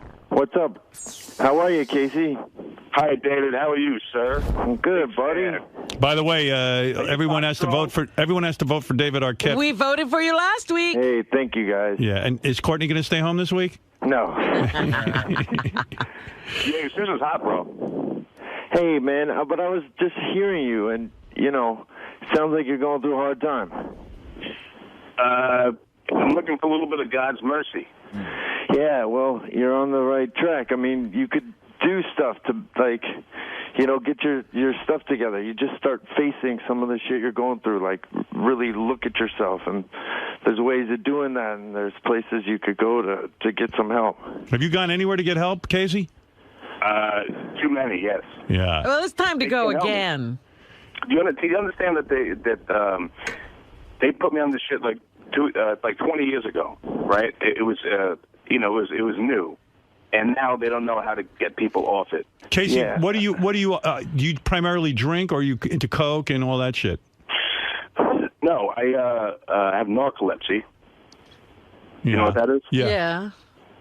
So they gave me Ritalin 20 years ago. All right. And that's speed. You know, speed induces psychosis. Yeah, I think it's kind of it might be what's happening now. But see, what happens is every time I go to rehab, they say you have to go cold turkey, and I won't do it because it's a horror and it's terrible. When I go to jail, that's what they do. It's the worst ever. I can't explain it. How many times have you been in jail? 4 times. 4? And they make you go cold turkey, and what? You can't handle it? Oh, dude, you have no idea. I can't explain to you how horrible it is. So, but why do you go back on it once you go cold turkey and get through the horror of it? But you can't because, look, I've been on it for 20 years, and the amount that I take, I should be dead. How much Ritalin do you take a day? It was 300 milligrams. Now it's 200, and the overdose is 80, I believe. Wow. Hey, David. Yeah. He's hardcore, huh? Yeah, but, you know, a lot of that stuff is that people, like, medicate so much to, you know, I mean, some of that is necessary when you have certain conditions. But like David, what were you doing? David, maybe go on the get involved with his thing. As crazy as some people might think, he does have results with people that really want it. And what, Dr. Drew? Yeah, and a lot of that stuff is also not coming to terms with who you are and just getting real with yourself and answering some of the hard questions, forgiving yourself for some of the shit that you've done, sort of like starting over, you know, dealing with the past, cleaning up the past, and then going ahead. And were you as bad as him, David? I have different problems. I mean, everyone's got their own issues. But you were primarily drinking, right? Come on. You were primarily drinking, right? Primarily drinking, but, you know, when I was younger, I had drug problems, and when I, you know, had this last thing, I did ecstasy a couple times and mushrooms and shit like that. Are you in any condition to really be giving KC advice? I mean, you're sober and everything? Oh, yeah, I'm almost 10 months sober. Okay. What do you think of that, And Casey? for me, it's like a real, like... No, I was sober. What? I was sober, and I hated it. It was worse than this. What are you talking about? He wants to be a drunk. He never was sober. When were you sober? I went to rehab. Don't you remember? I went there. I was sober for 4 months. And you hated it? I hated it. It was the worst possible thing ever. Oh, my. Did you do anything to, like, you know, try to, like, face... See, part of it's, like, you get all these feelings back, and it becomes really difficult. And then you have to, like, get some sort of tools to be able to deal with those feelings. You hear what he's saying? Hey, Casey, how much are you drinking a day? Dude, you know what I want to do? I'm like a bottom. Like at one point, you're a bottom. I knew it. Always suspected. You know, with the gay stuff. For 1 minute, we're talking serious now. Okay. Yes. All right. We are joking. Just tell me, how much awful. are you drinking a day? About 20 to 30 shots. A day? Yep. 20 to 30 shots a day. David, did you drink that much? Not really, no. Wow. Casey's hardcore, huh? Yeah. And you'll never see me drunk, ever. Congratulations. I mean, 20, 30 shots a day, and they never see you drunk. You'll never see you drunk. We see you drunk. You're one of the greatest alcoholics of all time. Bukowski said everything shits and then it dies. So what do you think of that? I think you're fucked. I think you got to get into some rehab, dude. That's what David's giving you good advice. And you don't just get sober, as David says, you have to start working on all the things that make you want to get drunk. Yeah, that's the thing. You do a lot of this stuff to numb yourself. I mean, there's certain stuff within your chemical balance that, you know, they probably could figure out a better, you know, system for you. I don't take anything personally, and when I went into rehab, I refused any kind of like the stuff that they give you there to kind of wean you off and all that stuff. But bro, they won't though. That's my problem because you probably would need some kind of program to, like, you know, put little medications together to just keep you stable. And you know what's crazy? KC has such discipline with his eating and with his gym and with all that. But it doesn't matter. And then you would even think, with all that vanity and working out and stuff, he would, like, lay off the sauce. No, I'll go to the gym hammered. Wow. It doesn't matter. But here's the problem, David. You probably know what I'm talking about. What they're going to do every time I go to the rehab. I've been there a bunch of times, and I usually end up telling them to go fuck themselves because what they say is you have to go cold turkey. You have to. They don't wean you off. They have nothing to give you. So there's no way out. Oh, dude, you could do it. You're a strong young guy. You could get off it. Howard, I can't explain to you. All right, so it's uncomfortable. You just do it. It's not uncomfortable. It's dementia. What happens is you think that you're gonna die and that nobody can. But how long does that last? A couple of days? No, it lasts until you start taking the shit again. Oh. It depends on the rehab you're going to. That's why I think like Dr. Drew's got a solid like group of doctors and things going on. Like they know how to address that if you have any mental issues that you need sort of mood stabilizing stuff. But some of the other stuff that you're probably overdoing is probably, making you. Did I just hear a clown horn? I was going to say, that's perfect, David, while you're giving advice. Well, David, that's David's technique. He entertains you. I've seen him, and it looks like he knows what he's talking about. But he knows. That even if I went to him, they would say, look, you stop this cold turkey. This is what it says in the book, because they have no idea what the fuck to do with it, because it's so new. They have no idea what this shit does to you. Yeah. All right, look, we're not going to get this solved now. Casey, get yourself to fucking rehab. Go to Dr. Drew or somebody. Yeah, don't go back to L.A. Yeah. Go to rehab. Just start getting honest with yourself. And then, try to, get just move in a better place. Well, I'll tell you what. You know what? The only thing that this has given me is making me become an amazing actor. Nice. All right. Listen, Casey, I got to go. Hey, David, I got to go. I got to go do the news. Guys. All right, later. We will be watching you tonight on Dancing with the Stars. Thank you. All the best, Casey. Am I going to see you tomorrow or something? I'm coming in next week. So next week, okay. I'm coming into town. So. All right, good. I'll see you next week, David. Casey, take care of yourself, will you, pal? Really, get off that shit. You got the discipline to do it. It's enough. I'm going to L.A. and it's unattractive. I'm going to pose nude, and my mom is coming, and she's going to put her hand over my private parts, like Amy. All right. Listen, go get some help. I mean it. Stop the nonsense. You can get off that shit. You know, you're going to get big tits like me if you don't calm down. No, just nipples. Your chest is good. It's the nipples. All right, Case. Thank you. Did I mention Benji's Cockstrong? And thanks to David Arquette for calling in and trying to help Casey. Goodbye. Guys, bye. Very depressing. God damn it. What, Casey? That was bad? What? Hello? Oh, he's gone. Now he's going to beat himself up for a bad appearance. It was a great appearance, but I'm worried about the guy. I like him. Yeah, Ralphie, go ahead. Hey now. Hey now. That really was the most bizarre call from Casey. You're talking about a bit you did 2 years ago. I know. Current. But, I just think it's funny when you guys always talk about Casey, you, Robin, and everybody. It's like, oh, my God, what a shame, what a shame. And it's just because he's good looking. I mean, if he wasn't good looking, nobody would really care. Yeah, in a way, you're right. You're absolutely right. If he was a mess, we'd expect this to happen. Expect that. It's like, wow, he's good looking. The weird thing with Casey is the guy works out so intensely, and not only that, he looks like a supermodel. And it's like, wow, how could a guy that disciplined and that into his look be into that drinking and everything? You're thinking of Casey, when he used to work there. I don't think he, he's been that guy. Yeah, I think he's got some miles on him now. Oh yeah, he's not looking that good. Well, you said like when you saw him last time, he's bloated. He was a little scary. Yeah. Yeah, he's frightening. I hope he pulls it together. Good looking or not. I mean, I did like the guy. The guy worked with me so many years. He's a good dude. Yeah, well, I don't know. It doesn't seem he's been trying to pull it together for a while. I don't think that's going to happen. And Ralph, can you defend my nipples? I don't think they're overly big. No, that was kind of strange. No. Thank you. Yeah. All right. I just had to start laughing in the middle because I was like, what is this? Yeah, I know. It was weird. Hey, I want to talk about your bodies. We weren't looking for any feedback. All right, thank you. Benji is cockstrong. What's that, Casey? Benji is cockstrong. Right. Way to get that drop right away. Right. You have big nipples. What do you think of Ralph, Casey? He didn't say anything about Ralph. Well, you could have just said he has big nipples. Yeah, come on. What the fuck is wrong with you? Actually, people have said that about me, so. All right. Thank you, Ralph. Goodbye.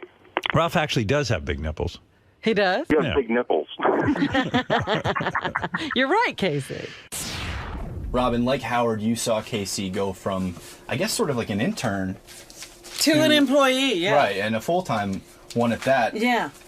How much does it bum you out when he checks in? It makes me very sad because one of the reasons Casey is not with us is because his behavior had become so erratic. He couldn't work here anymore. And, you know, we hoped that the fact that he couldn't be on the show would be a wake-up call and he'd pull himself together. And obviously that hasn't happened. Seems safe to say that Casey spiraled out of control. Not only since leaving the Stern Show, but it seems like the last couple of years. How do you decipher what's real and what's shtick and what's looking for a plug and all that? I don't know. I mean, he wasn't really plugging anything today, and I thought he sounded pretty legitimate. You know, Casey's got a little sense of theater too, so sometimes he fucks with us. He could be a little messed up, but he likes to fuck with us too because he gets the he understands the concept of the entertainment. But today he wasn't really plugging anything, and I was a little worried about him today, I have to say. Equally as important, does Howard have oversized nipples? I never looked at Howard's nipples, and I'm never gonna look at him again. I'll go home and look at my private parts poster, see what I can ascertain. Richard comes to me and tells me, "Oh, did you get snow inside?" I'm like, "Yeah." So him and Kristen went up way upstate New York to go get their makeup done for a party they were doing in the city. Like, they literally traveled far. They get up there, they get dropped over the train. It's snowing like crazy, right? No trains are coming. So they're calling this, they're calling that. So he's the idiot that calls 911. Oh, I said, "Why didn't you call the local I go, "What town were you in?" He goes, "Mayapack." I go, "Why didn't you call the Mayapack police?" He goes, "I don't know. We don't." They called 911. You're lucky they didn't get arrested. No. Why did they call 911? I don't Because understand. they were at the train station. It was snowing really hard, and no trains were coming. They called every cab company. They called the MTA. Unbeknownst to them, MTA had been shut down. They didn't know that. 1 minute. So they were stuck, and they couldn't get home. So I said to him, "Why didn't you call the local police?" And he goes, "I didn't think of that." So I don't know what happened when he called 911, but the other funny thing is, this is so they could do this. That's the funniest part. That's so they traveled like an hour upstate to do that, to come back into the city to go to a party or something. He said they stayed in Sleepy Hollow. Well, your point is, these are the idiots who Exactly. stay on the beach in a hurricane. Like, you see it's snowing. Well, no, he got up there, and then it started to snow. I'm not saying that. I'm saying, But he knew the bad weather was coming. No, but what I am saying is, 911 is for emergencies, not because the train. Not because you went trick-or-treating. Not because the train didn't come. Trying to get your werewolf, man. Excuse me, 911. I can't get a lift to the Halloween party. I need my makeup. Robin, anything else in the news? Halloween is tonight, and it's a fun holiday for kids, but parents need to remember a few tips to keep their kids safe. Janet Brooks with Safe Kids Utah urges safety on the streets, asking drivers to be especially mindful of trick-or-treaters crossing the road. I can't believe anybody lets their kids trick-or-treat anymore. It's so fucking dangerous. Yeah, do those masks still work so poorly that you really can't see anything when You can't you're see a out thing. there in You your have no peripheral costume? vision. It's awful.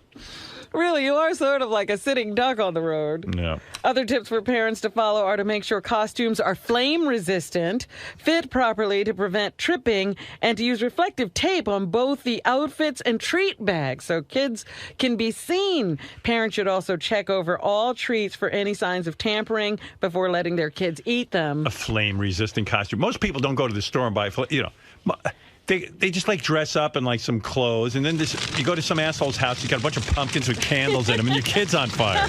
Stay home. There's a million things that are going to go wrong. It's inevitable. I think a lot of people have gone to parties because you can't trust Right. to have your kids out there on the road. I like flame-resistant costume. Make sure your child's in a flame-resistant. I'll put him in an asbestos outfit. Hey, what are you doing already with this Halloween? It's enough. I know. When you've got to take all those precautions, isn't it a sign that maybe we shouldn't be doing this? And Richard's so fucking retarded that, I went into his office to take some photographs of him the other day, and he's got pumpkin candles burning and pumpkin shit hanging up in the office. Right, he's the very one who's going to light a kid on fire. Yeah. Less pumpkins and more work back there. By the way, he said he was going to get a pumpkin scrub this weekend. You know, he even does the whole spa thing. That's nothing. He with pumpkins. So Richard, I guess, goes to a party every year, so he gets professional makeup done. But of course, he lives in New York, and there's no one who can do his professional makeup. He has to go to like fucking Poughkeepsie or something. I don't know, or somewhere upstate New York. Yeah. Yeah, and then so it was snowing. You know, they were calling for snow on Saturday. Right. So him and his wife get on the train, and they go all the way upstate to get that stupid makeup that they get. Uh-huh. And then he gets caught. None of the trains are running because it's snowing so bad. So he's stuck.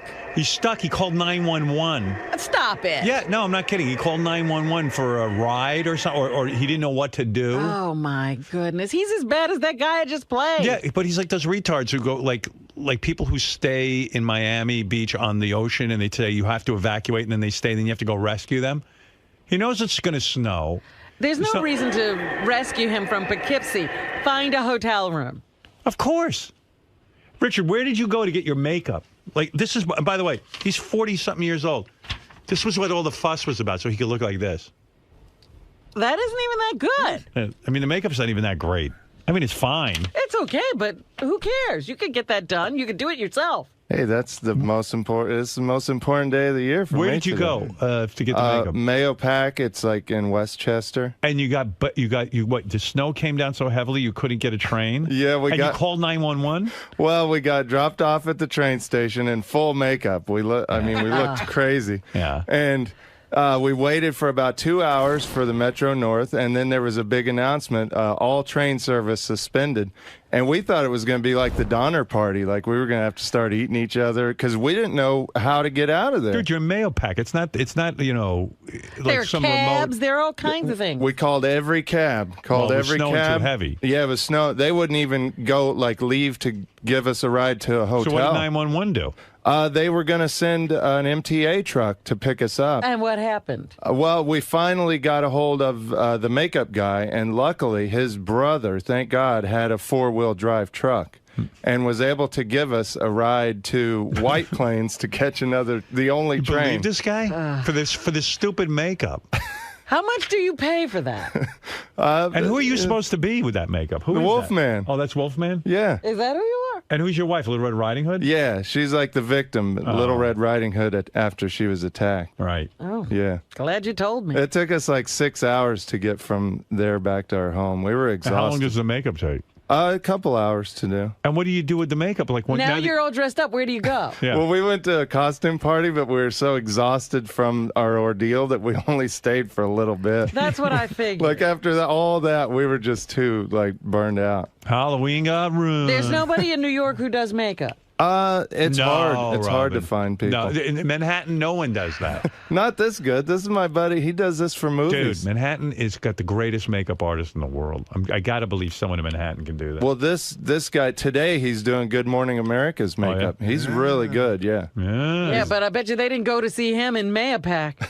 What do you pay him for that? I gave him like $140. That's it?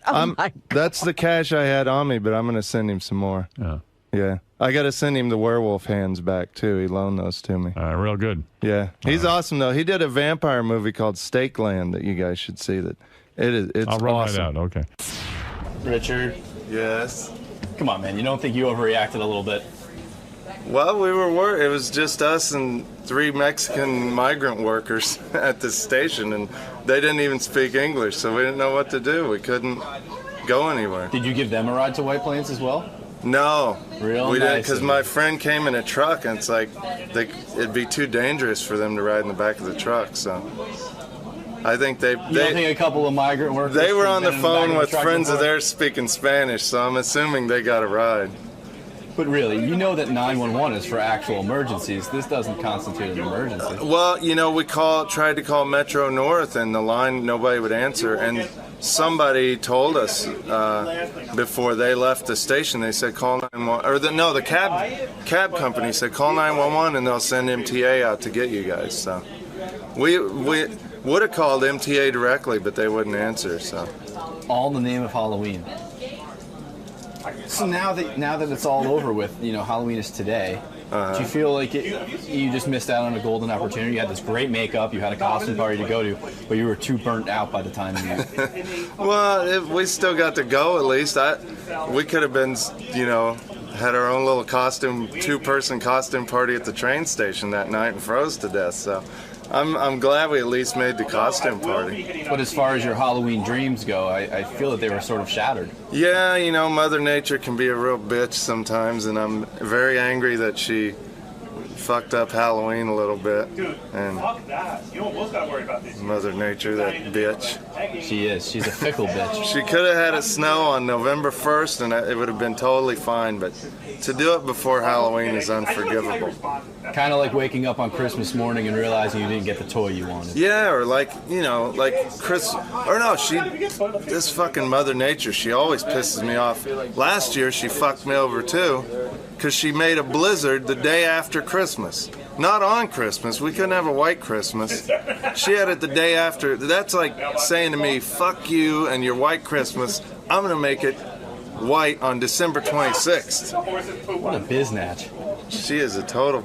I love global warming. Fuck her. Fuck Mother Nature. Great cans. I'm going to go use a bunch of hairspray right now just to piss her off. Hell of a body, though. Yeah. I'm going to throw all my plastic in the garbage, not recycle. Fuck Al Gore. Fuck Mother Nature. Halloween rules. How about throwing some of them soda rings into the ocean, too? Exactly. Catch a couple fish. Get some dolphins' noses bound up by those fucking goddamn soda I'm rings. going to start eating tuna that isn't dolphin friendly. Fuck yeah, I'm going to burn some rubber tires out in my yard, Fuck Mother Nature, that bitch. I'll learn that, broad. I'll teach you, bitch. I'll learn her well. I mean, good. Teach you not to make it snow on my favorite fucking holiday, you fucking biatch. You said it, sir. I think we all learned something from your ordeal today. I think we learned that I'm an idiot. And I am as well. Happy Halloween, sir. Happy Halloween.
Jackie the Joke Man Martling was on Superfan Roundtable. Wow.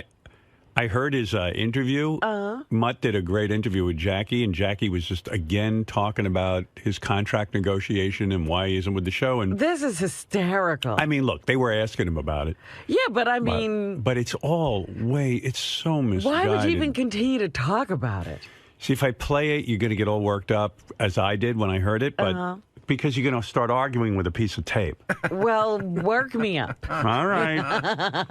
I love Jackie logic. All right, but okay. I'll stop it when I need to correct something. All right. Or at least give my interpretation. You want to get worked up?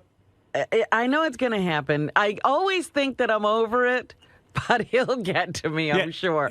But you know what the funny thing is? We are over it. I don't spend any time in the day going, thinking about it. Jackie was back here, but you know what? It actually made me sad when I heard this because he's his own worst enemy. Because he still, to this day, doesn't understand what he did. Thank God. To his own career. And thank God we don't take him back. Yeah. Oh, yeah. Because this would go on again. It would. Robin... It's been 10 or 15 years. hasn't learned a thing. It's so clear to me. That's the beauty of Jackie. He hasn't. I don't know if he's in therapy. I don't know what he does, but he has not figured it out. And that's my point. People don't change. Well, some people do, but not Jackie. Okay, fair enough. Here we go. Well, Howard would say that you just didn't show up one day and left him hanging, and then you didn't have you. By the way, just so Mutt knows, I would never say that. There for months. But every time that I was out negotiating. Out negotiating. You know, I said to Gary when I heard this, I called him up. I said, how is it that me, Robin, Fred, you, how is it we managed? We all had to negotiate. We all had to negotiate, whether it was with Mel directly or, through Don or Tom, or whatever. But how is it we all ended up never missing a day of work, even with our negotiations, quote unquote? Jackie always had to leave. Yeah. Sometimes for weeks. And to me, it always felt like, hey, I can walk away, you guys carry on, and when I'm done negotiating, just how did we all manage to get a contract without walking out the door? But by the same token, it wasn't that he left us hanging. Yeah. It was that we didn't know he wasn't showing up. Mutt said we get all worked up again when we heard this. He knows. He listens. They did the same thing. And I've said this on the air so many millions of times, but nobody wants to hear it. I didn't do that. I would never have done that. For all anybody can break my balls, I'm a professional guy. We were trying to negotiate. Then my lawyer didn't hear back from Tom for 2 months. So we had a meeting with Tom, and we went in, and my lawyer said, listen. First of all, they didn't hear back from Tom for 2 months because I was very aware of what was going on.